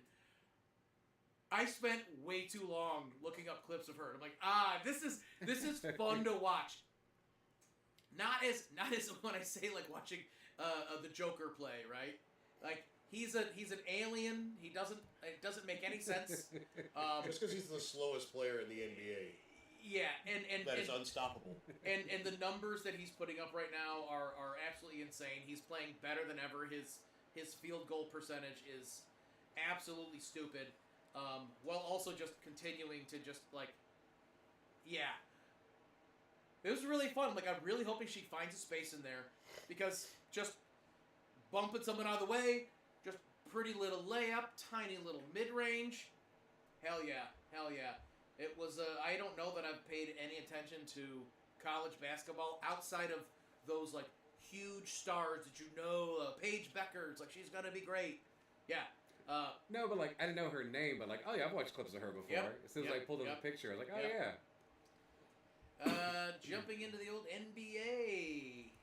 Brian, this is not about the fact that 2 games in a row, Steph Curry has just roasted the Spurs. Well, what about Draymond Green, huh? And I do. Oh, I'll tell you what. If you don't, the clips of Draymond and Wemby are fantastic, especially when Wemby dunked it over Draymond Green, which doesn't seem like it should be that impressive.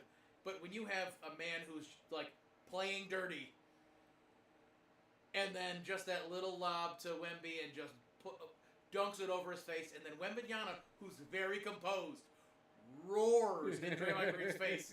That's a clip worth watching many, many times. Because they've been fighting all fucking game. They've been fighting all day.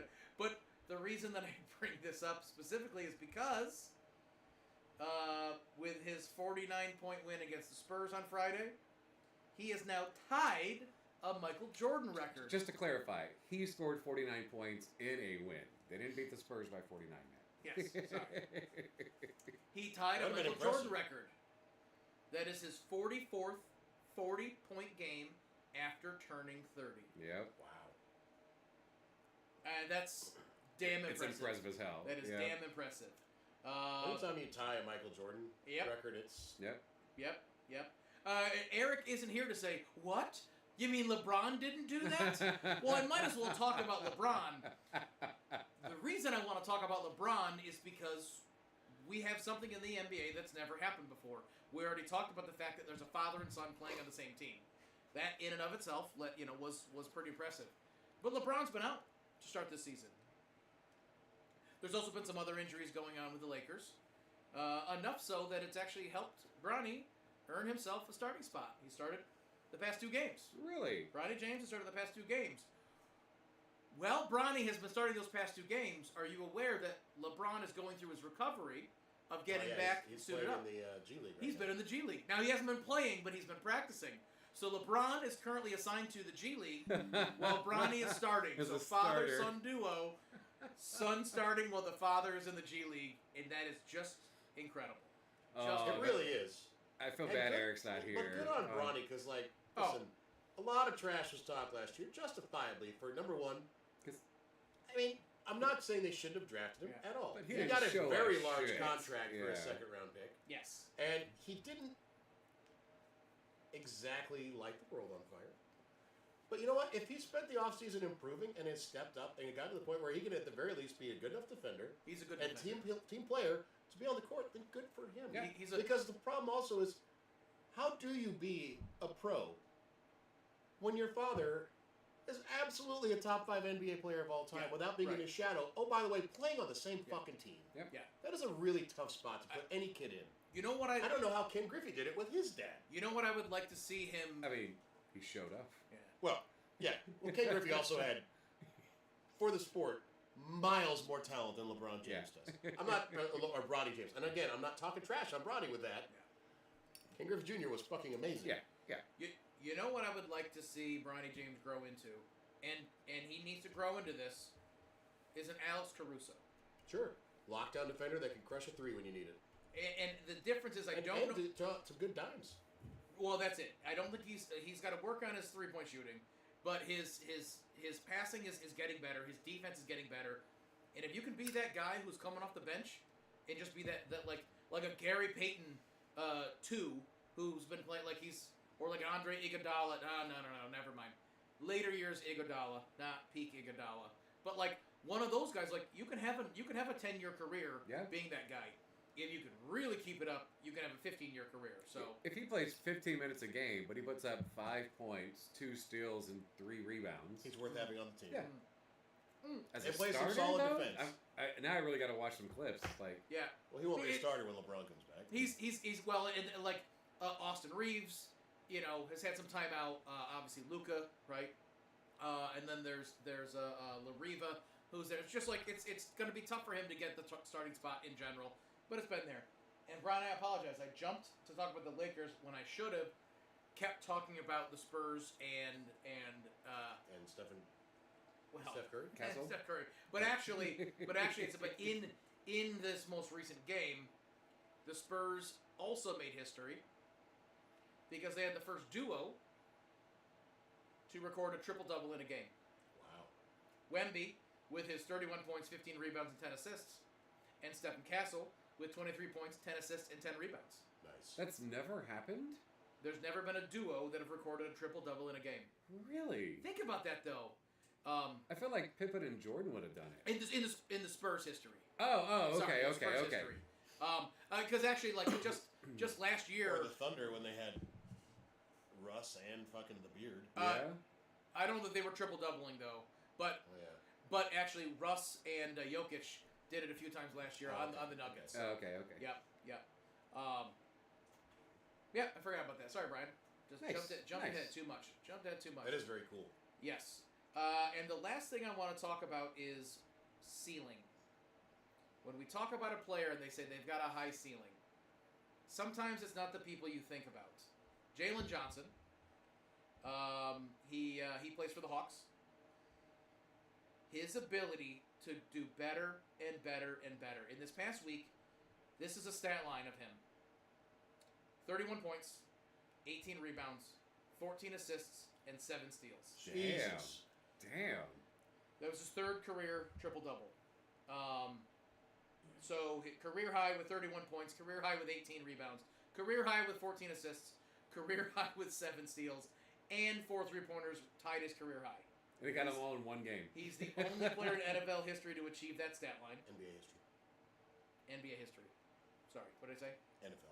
Sorry. That'd be even more We're impressive. an NFL show. It'd be very impressive Yeah. if you did on the He NFL. put up Yeah. 31 points in the NBA on his own? Yes, Oh, shit. yes. Nah, fuck And that. and again, I'm sorry Hated. that Eric isn't here because there is someone that he's been working out with over these past 2 summers, and that is Mr. LeBron James. Ouch. So instead of working out with this kid, Yeah. But this season in the NBA, there are 3 players that are averaging at least 21 points, at least 9 rebounds, and at least 6 assists on 65% true shooting, and that is Jokic, Giannis. There we go, and Jalen Johnson. Wow. One of the best things is he's doing all of this.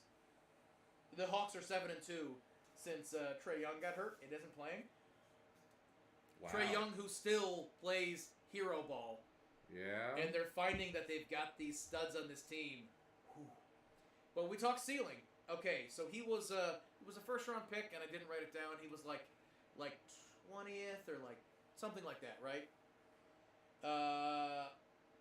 When he started in Atlanta, he had in his 5.5 minutes, he started with 2.4 points, barely a rebound, and not even an assist. And then he was getting 15 minutes in a game, and he did 5.5 points and 4 rebounds and an assist. And then 30. He was the next 3 seasons. He was essentially 33 minutes, right?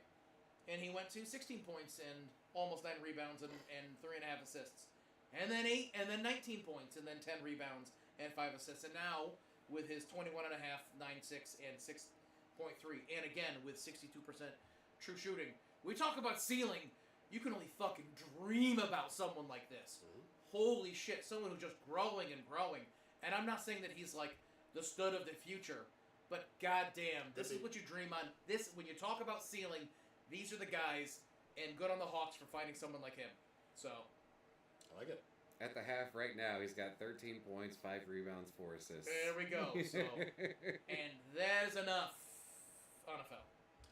Alrighty. Would you like to do squeak streaks for this week before we get into just the worst? Yeah. So last week, what did he say? He said the Broncos are going to convert less than 6 out of 15 on third down. They converted 7 out of 15. So close. He also said that Trevor Lawrence is going to have more rushing yards than Travis Etienne. That definitely did not happen. Etienne had 73. Lawrence only rushed for 9. He was correct that Michael Penix would throw for under 200 yards in a loss to the Panthers. They lost, and he threw for 175. And you know what? He got the injury, right? Oh, that yeah. That did Hey, help. didn't matter. Didn't matter. yeah. He got it. He got But it. he's 1 for 3. This week he is predicting the Rams are going to have more punts than third down conversions. They do play the Bucks, so it's not crazy. But Yeah. I don't see that happening. Yeah, that I'm gonna say I'm struggling on that one. He also says the Cardinals are going to rush for under 40 yards. They have an ever-rotating backfield. You never know who's going to be healthy week to week. That's not a crazy one either. My favorite one is that he says that Miami's going to have more rushing yards than passing yards. That's not crazy. Who are they playing? Nobody. They're on a bye.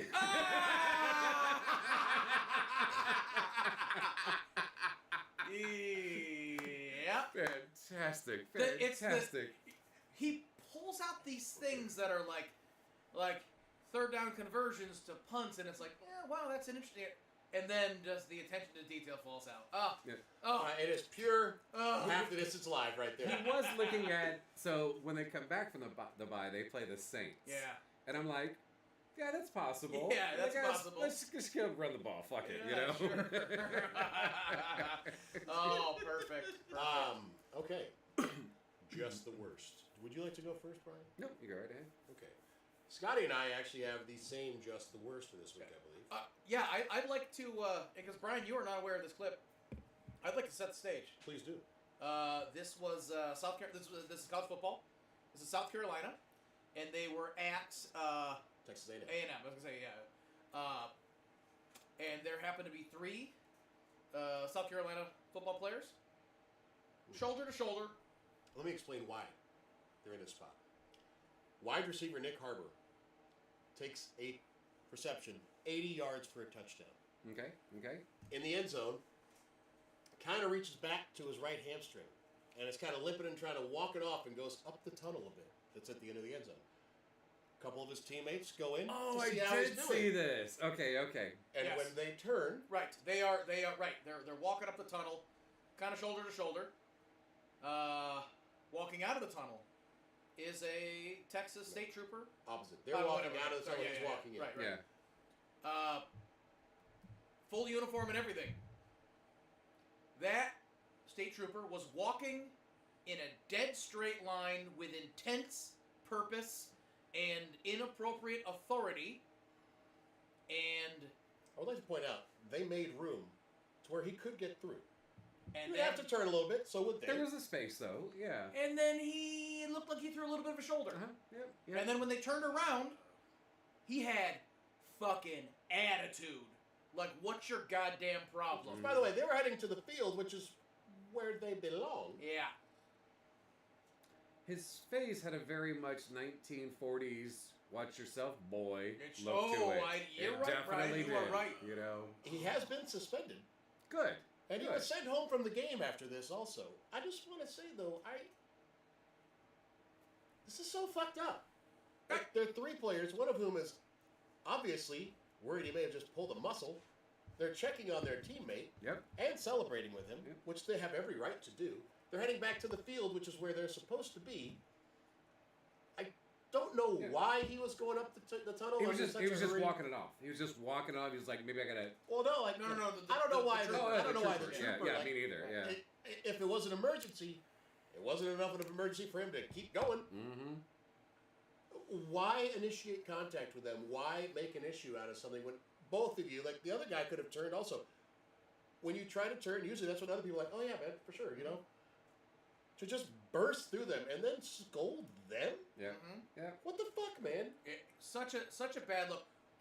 Granted, A&M was down at the time, so was he pissed off about that? Maybe, but Who cares though? he's working, right? There's security is necessary, right? Having law at games it's not like it's uncommon by any means. That's a regular thing.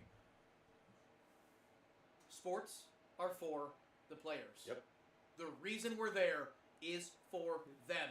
Absolutely. If you're not there protecting, Which is your job. which is right. Absolutely. Like, what in the fuck? That is such poor form. And you know what sucks more than anything else? These are college kids. These are college kids. I'm not saying it's any better if it happened in an NFL game, but like, I'm sorry, they're still kids. They're still kids. It's fucking Even 20-year-olds. though there's some grown ass men who could have palmed you by the face and spiked you to the ground. Yep. Still, fuck you, man. Yep. That's shitty. Yep. It's such a bad look for no reason. Fuck you. Yeah, absolutely unnecessary, and the reason it became a thing was flat out because of the way he acted. Oh, you can't do that? Oh. He got flagged flagged for dry humping the goalpost. Oh. He didn't even pump. He just jumped Yeah. up There's and no grabbed pumps. it. There are no pumps. No pumps. He hugged it. There are no pumps. Oh my god. That's ridiculous. Yeah, sorry, Jameson Williams for the Lions just got called for a stupid taunting penalty, apparently. Yeah. That's terrible. He didn't even. It had nothing to do with any other player. He No just other hugged- player. Yeah. He jumped up, bear hugged that Like, fucking. How come you can goalpost. leap into the stands? You can't leap up on the That's goalpost. just the worst. Yeah. There we go. Here we go. Cut it out. You have a just the worst? I do. It's a weird one, and it's early, so there's no names have been named by the NFL. But so a few years ago, they banned smelling salts to revive unconscious players. So it's illegal. You cannot use them. Medical staff cannot have them. Their kits are inspected before every game. Players can have their own, though. No, they're not supposed to. Oh, I thought earlier this year they changed that. No. Oh. There's supposedly a list of players the NFL has compiled. They haven't released it, to my knowledge yet, of players that were hiding them in their athletic wear. I'm assuming like gloves, things like that.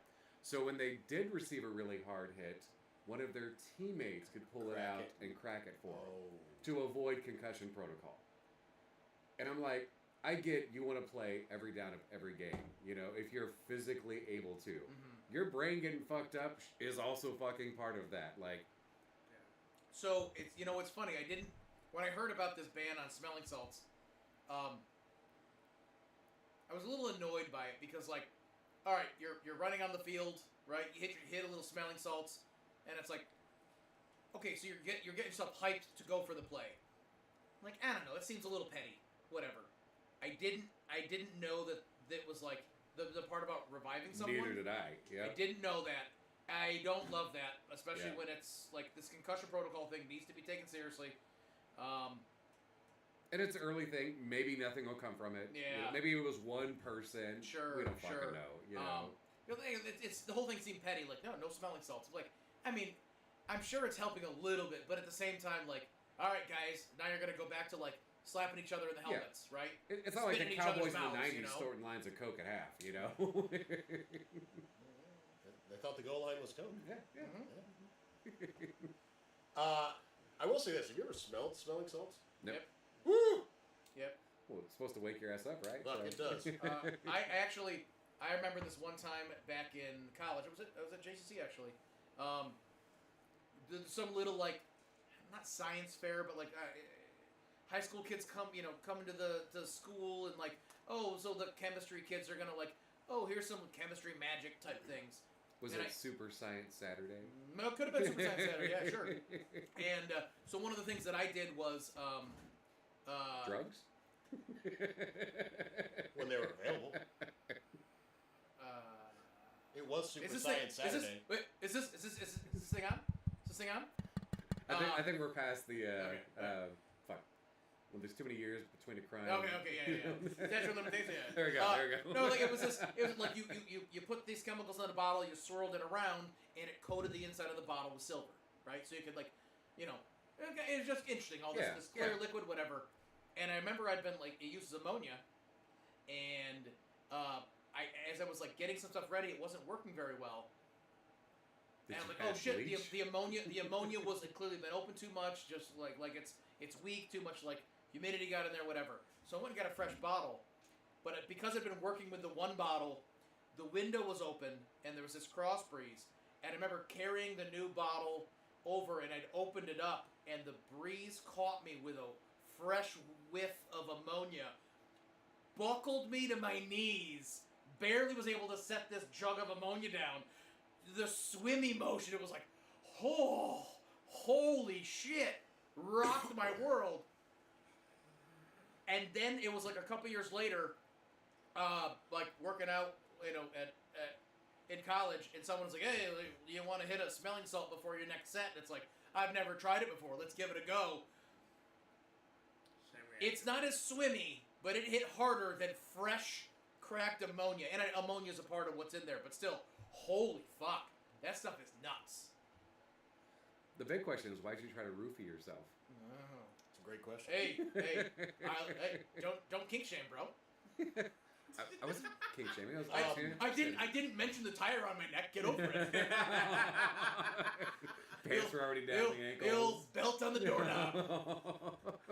Allegedly. Just lean forward. Full carity, baby. Oh, wow. A very melancholy, just the worst. Jets quarterback Chris Boyd, who's been out for the season after a shoulder injury in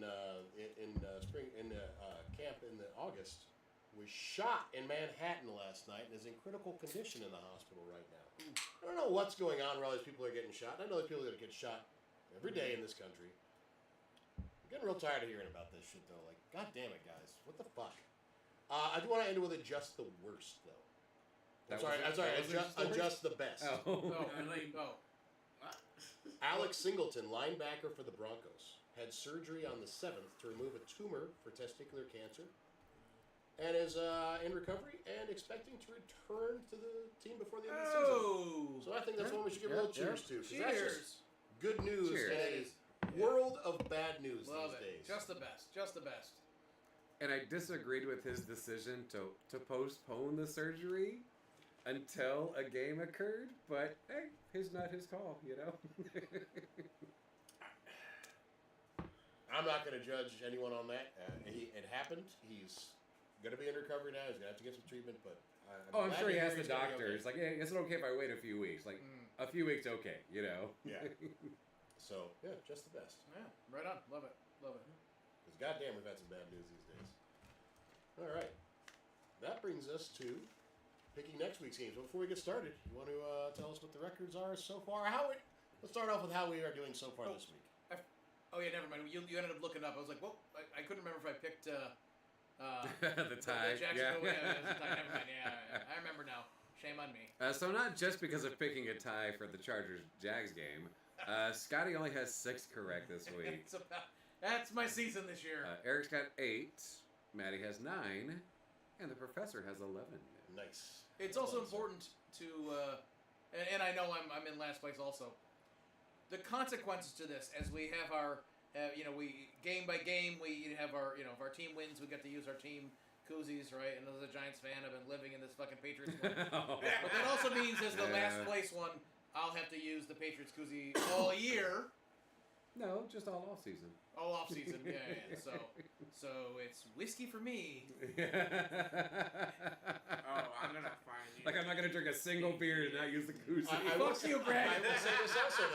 He's gonna find me a little tiny little koozie. Every time he pours me a whiskey, all of a sudden there's this little koozie around. It says Patriots. Fuck. Oh, I know a lot of people that crochet.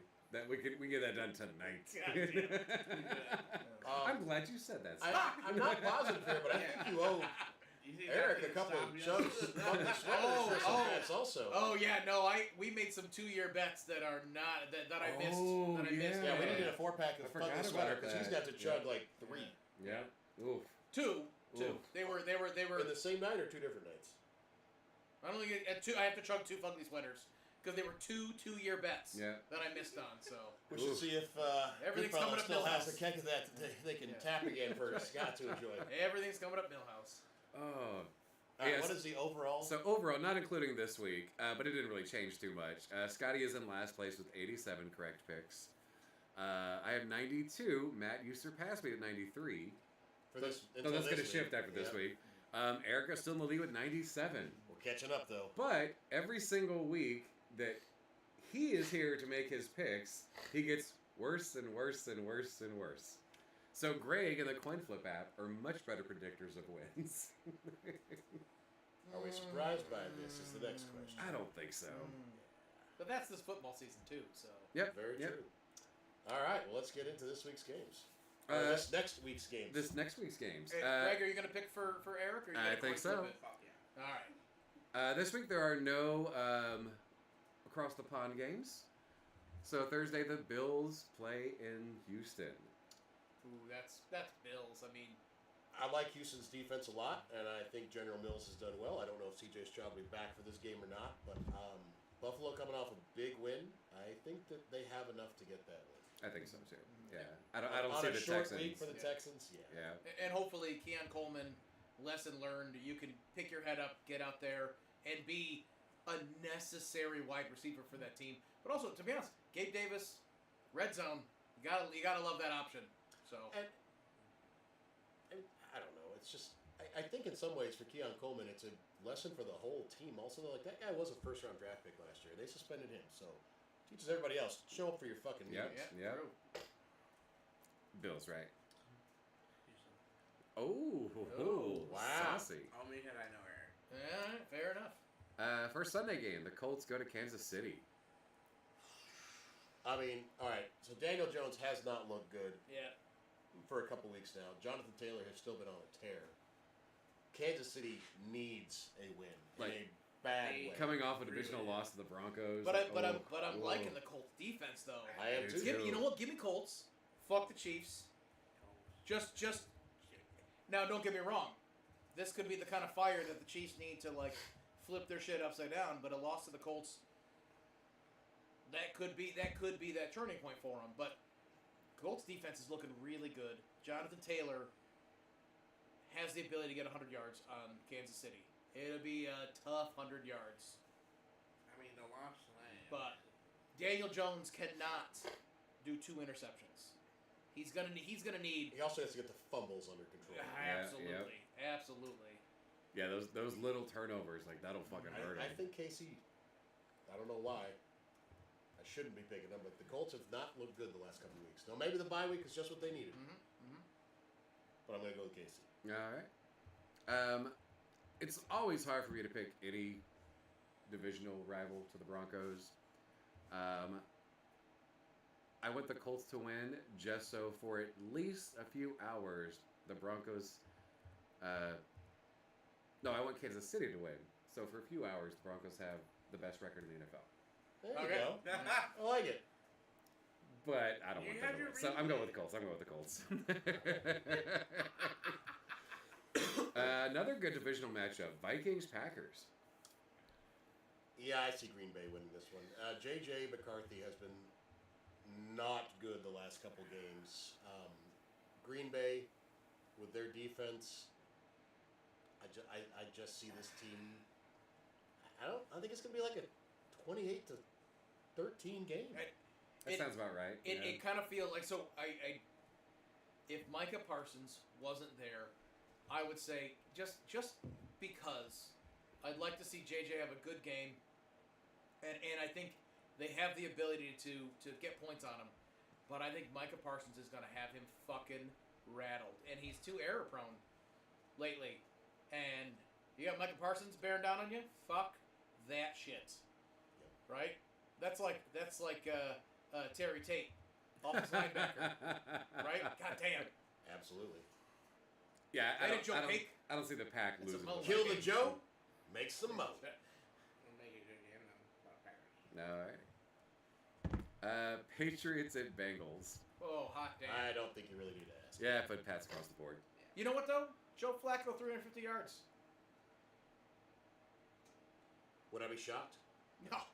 Would I be shocked if Travion Henderson blows up and Drake May does too? 235 yards, Travion Henderson, and 2 passing touchdowns. Yeah. You know what? Fuck it. I'm going Bengals. All right. Joe Flacco throws for almost 400 yards. T. Higgins, Chase combined 450, something like that. You know. Yeah. Giants go to Detroit. Oh fuck. I don't want to pick the Lions to win, but I'm gonna have to. I mean, I've made a lot of homer picks with the Giants, and I don't know how I do it, but I am anyways. Fucking put down the Giants. Yeah, I like it. I like it. God damn it. Fuck. Giants or Lions? Ugh. Jesus Christ. The Jets go to Baltimore to get ass raped. Oh. I mean, I don't really have an argument for that. Anyone not picking the No, Ravens? no, I mean, no. I mean, I feel bad for the Jets. Ooh, Steelers, Bears. Ooh. All right, so if Aaron Ooh. Rodgers is playing,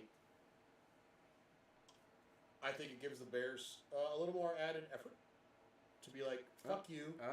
You are not going to beat us. And I think that Caleb Williams will also finally, after this week of not finally, but after this week of not playing well, the player he that his favorite player growing up was Aaron Rodgers, and I have a feeling that he's going to want to show out when that guy's there. So I think that Caleb Williams and the Bears find a way to win it. All right. Scotty.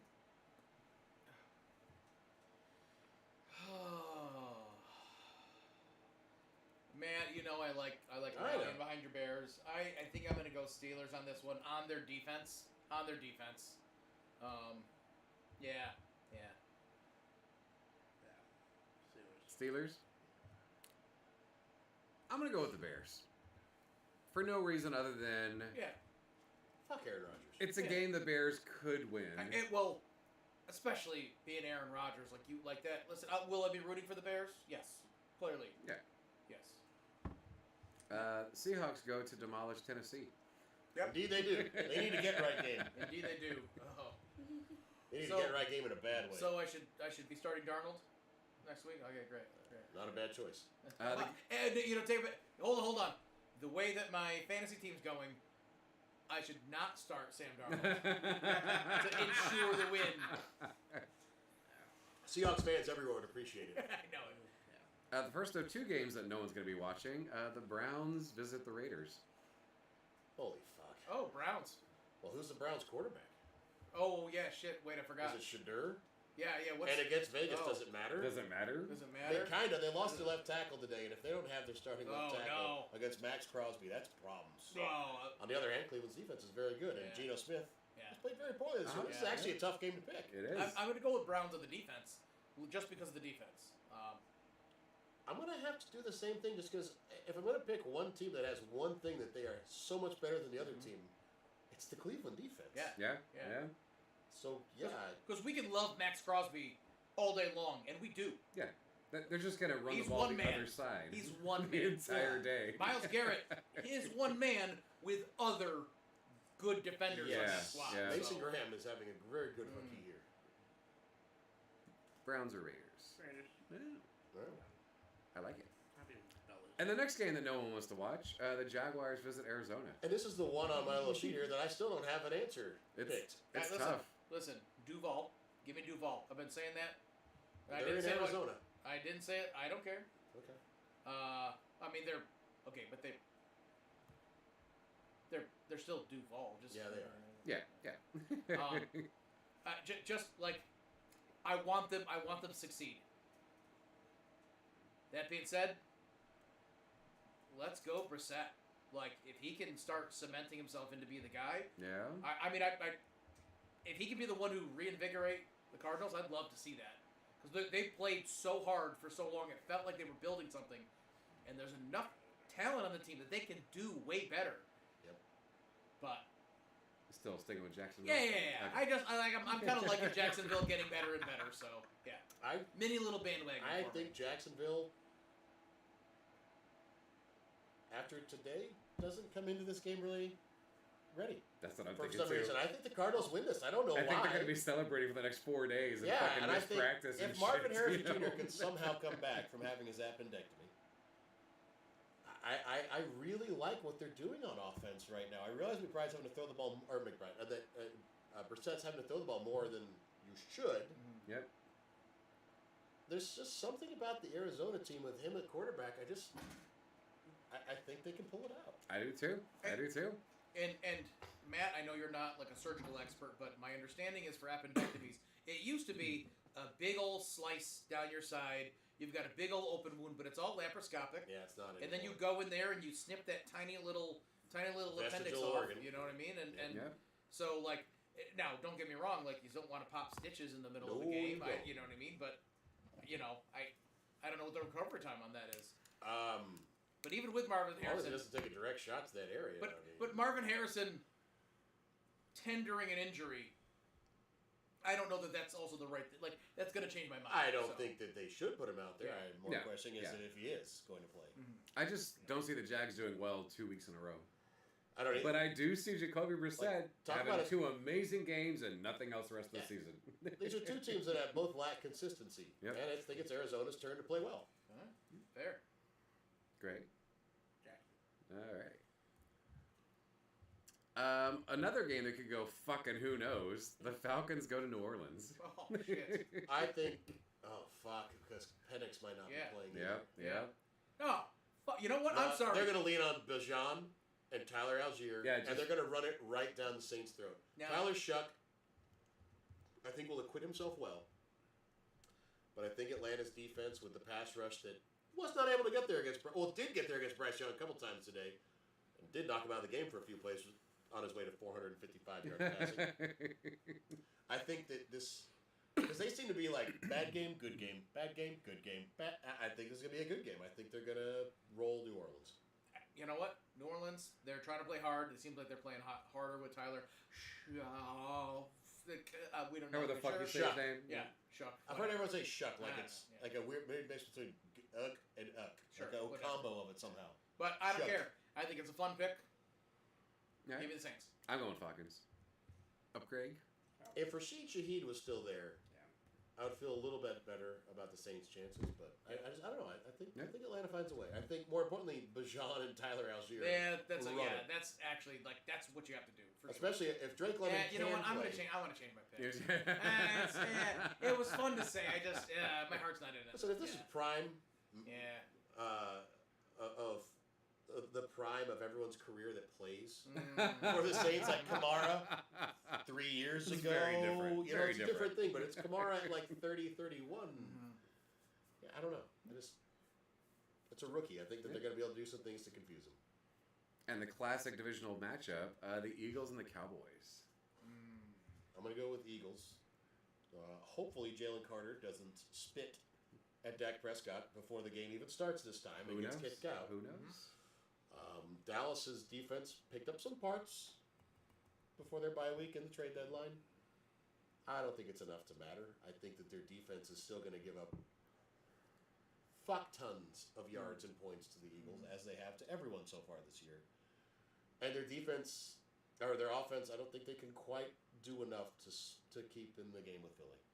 Philly's got too many weapons. Yeah. Yeah, and also fuck Dallas. Oh, there's that too.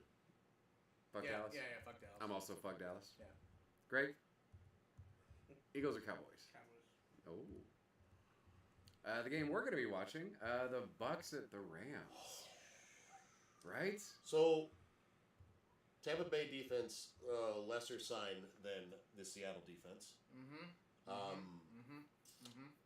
Rams defense, greater sign than the Buffalo's defense, especially the front four.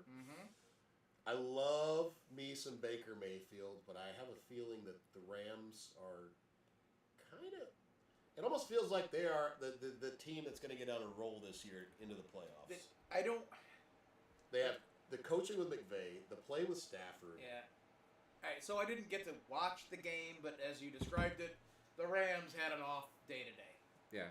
They had an off day. had an off day. They had an off day. And they still found a way to win. A way to win. Against the Seahawks. You know I'm Team Baker, but I don't know how I can pick. The Rams are playing some good, and their weapons are just so fucking good. Their defense is really good. I don't know how to. If the Bucks had some of their other offensive weapons, it might be a little bit more fun, and I could be swayed just because I'm Team Baker, but I gotta go with LA. Like if they happen to have a healthy receiver all of a sudden. Yeah, right. Yeah, I don't see Stafford having back-to-back not good games, even against the Bucks. Yeah, you know? yeah. I think it'll be a close game. I think it'll be a great game. But even if it's a 10-point win by the Rams, it'll still be a fun game to watch. Yeah. I think. Yeah. Rams across the board. And Monday night, find out who the fucking Panthers are next week against the Niners. Not good enough would be my answer. Yeah, I think that is a comeback down to earth game, unfortunately, for Carolina. I think they'll play hard, but I think San Francisco on offense has too many weapons to go to. Yeah. Yep. I mean, you need Juwan Jennings just to be fine. You need George Kittle to be just fine. You need George Kittle to be George Kittle. Fine. Yeah. Well, the thing is, George Kittle doesn't need to block against Carolina. No, he doesn't. I mean, That's a like good point. he's Not a as little often. bit. Yeah. But Even in the run game, yes, but not pass blocking. Like he's free to go run routes. Yeah. And McCarthy will do whatever the fuck he wants against his former team. Yeah. Oh, I'm San Fran too. What did I say? McCarthy. Yeah, I meant McCaffrey. Yeah. Christian McCaffrey revenge game. Gotcha. San Fran across the board. Denver, Chargers, Miami, and Washington are all in a bye. Boy, that couldn't come at a better time for the Chargers. Oh no! Holy shit! Although after the bye, they may have Hampton back at running back, which would be Brian useful. Hampton. Yeah, it would be very useful. And to be honest, because Brian, Vidal also got dinged up today before he left. Oh, they come back from the bye and play the Raiders. Oh, that's a great after the bye game for them. But also, Brian, I might have had to pick against the Broncos, regardless of who they're playing this week if they don't have the bye. After seeing Bo Nix on TV with his spiked up hair, looking like he's the lead singer of Offspring.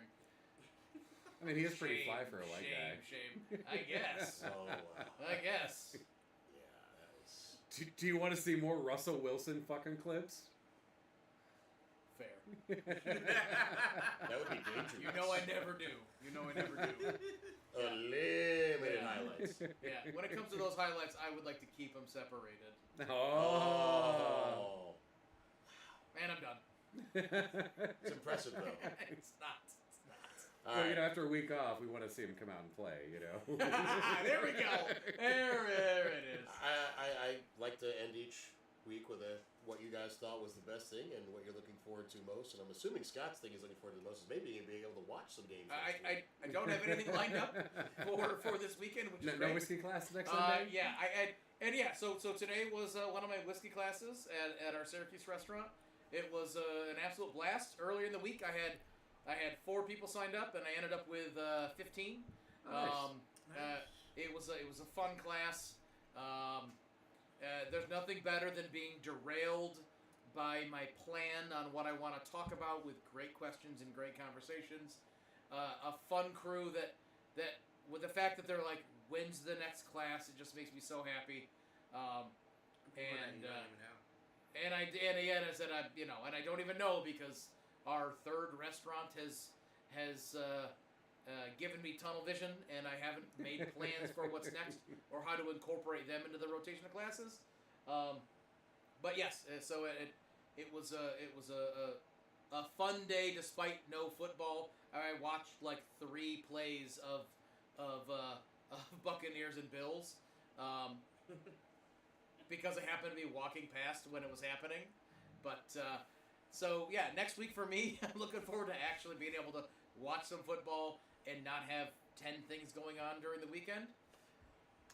That being said, I clearly missed another fucking wild football day, so. You did. They just showed, that was Josh Allen's second game with 3 touchdown passes and 3 touchdown runs. Yep. Which made the third of those games all time. And I just thought the name of the other quarterback was interesting. Can you name me who that other quarterback was? In NFL history, which is a large ask. Wait, how far back are we going? Long way. I was gonna say. I was gonna say it possibly could have been Peyton Manning. Nope. No, you said way back. Wait, you know the name? Yes. God damn it! Fucking Otto. You never know when Otto Graham's name is going to come up. Just about every episode, but yeah, there it is. Yeah, but I mean, it's not my fault the name popped up. Yeah, for me, like my best thing of the week is what you guys were talking about earlier. It's the level of parity in the league this year. There isn't. It's nice, yeah. Yeah, there are teams with winning records that are doing very well, but it feels like any week, any one of these other teams can beat them. Yeah. Yeah. And there's a lot of seasons where that is not true. Where there's a couple teams that are just running roughshod over the league. I mean, like the current top 2 teams, the Broncos and the Colts, they're both 9-2. Yep. They're not fucking untouchable. No, not by a long shot. You know. Fuck, the Giants almost had the Broncos. Yeah. I mean, fucking Bears at 7-3, right? Like, it's fucking great. Yeah, it is amazing to see how many teams are doing quite well, and even the ones that aren't. Like, you can at least there's some hope. Yeah. Other than Tennessee. Yeah. There's 4 that hope doesn't feel strong, but no. But we'll see. End of the season can bring a lot of changes. There's a lot of games. Oh yeah. A lot of game football to be played. But also, like you said, I mean, when we talk about like the running back and the receiver free agency market that exists, I don't know if there's like who else is sitting out there that they're like those teams are waiting to be like, yep, I got $2 million for you because I could use you on the line right now. But it kind of feels like you could be signing them right now. Why are you waiting until your playoff push? You need them right fucking now. Yeah. You know, I don't know what that free agent market is. It doesn't seem to be like. There was news out of Dallas this week that they are considering franchise tagging George Pickens. Really? Which, good luck with that, guys. I think that man was ready for his free agent turn to make big money because he's been working on a second-round contract this whole time, and Pittsburgh got rid of him because he was a little unhappy with some things, and I think if you lock him out from making his big money, you're going to piss that man off. So I think he is a diva wide receiver. Yeah. Not every wide receiver these days is a diva. He is. And he hasn't really earned it yet. Well, there's a lot of teams that would pay him based on what he did this year when CeeDee Lamb was out. Yeah, he's earned a franchise tag. He's earned a franchise tag. But that's a money-saving maneuver as well. Yeah, it sure is. I Yeah. mean, it'll give him a good $25, $30 million next year. I was say that's going to be good money, but he I mean, that probably is cutting $5 to $7 mil off. Yeah. It does save you money. Come on, Dallas. You're really going to put that much money into your quarterback and CeeDee Lamb and another wide receiver? Like, your defense needs help. Yeah. I get it saves you some money. They don't give a fuck. No. Mary Moans does not give two shits. And I will say, the Dallas offense is fantastic. Because you know why? Them are some uniform sales. You know what I mean? This is true. You got Pickens jerseys. Like, that's going to make him more than that $5 million that he is. Definitely the team owner that hates profit sharing more than anyone else. All right. Anyone else with a last thought? That's all I got. All right. Well, thank you very much for listening to us. We are available on Apple Podcasts and Spotify if you're listening on someone else's device right now. We also record this every Sunday night at 8 o'clock during the football season. So please check it out because we're live streaming on YouTube as well. If you are enjoying this and you want to hear some more of my voice without these other guys for some reason, there is the Straight Facts Homie podcast I also do. Also available on Apple Podcasts and Spotify. But leave us a review. Give us what you're doing right, doing wrong. Maybe hit subscribe. Any of those things. We'd love to hear from you. But thank you very much for listening. And listen, enjoy the rest of this game. And try to enjoy the Cowboys and Raiders tomorrow night. I hope it's an epic shootout of two tragic defenses. I don't know how else to make that game fun. Yep. Thank you very much for checking it out. We hope you have a wonderful weekend. Talk to you later.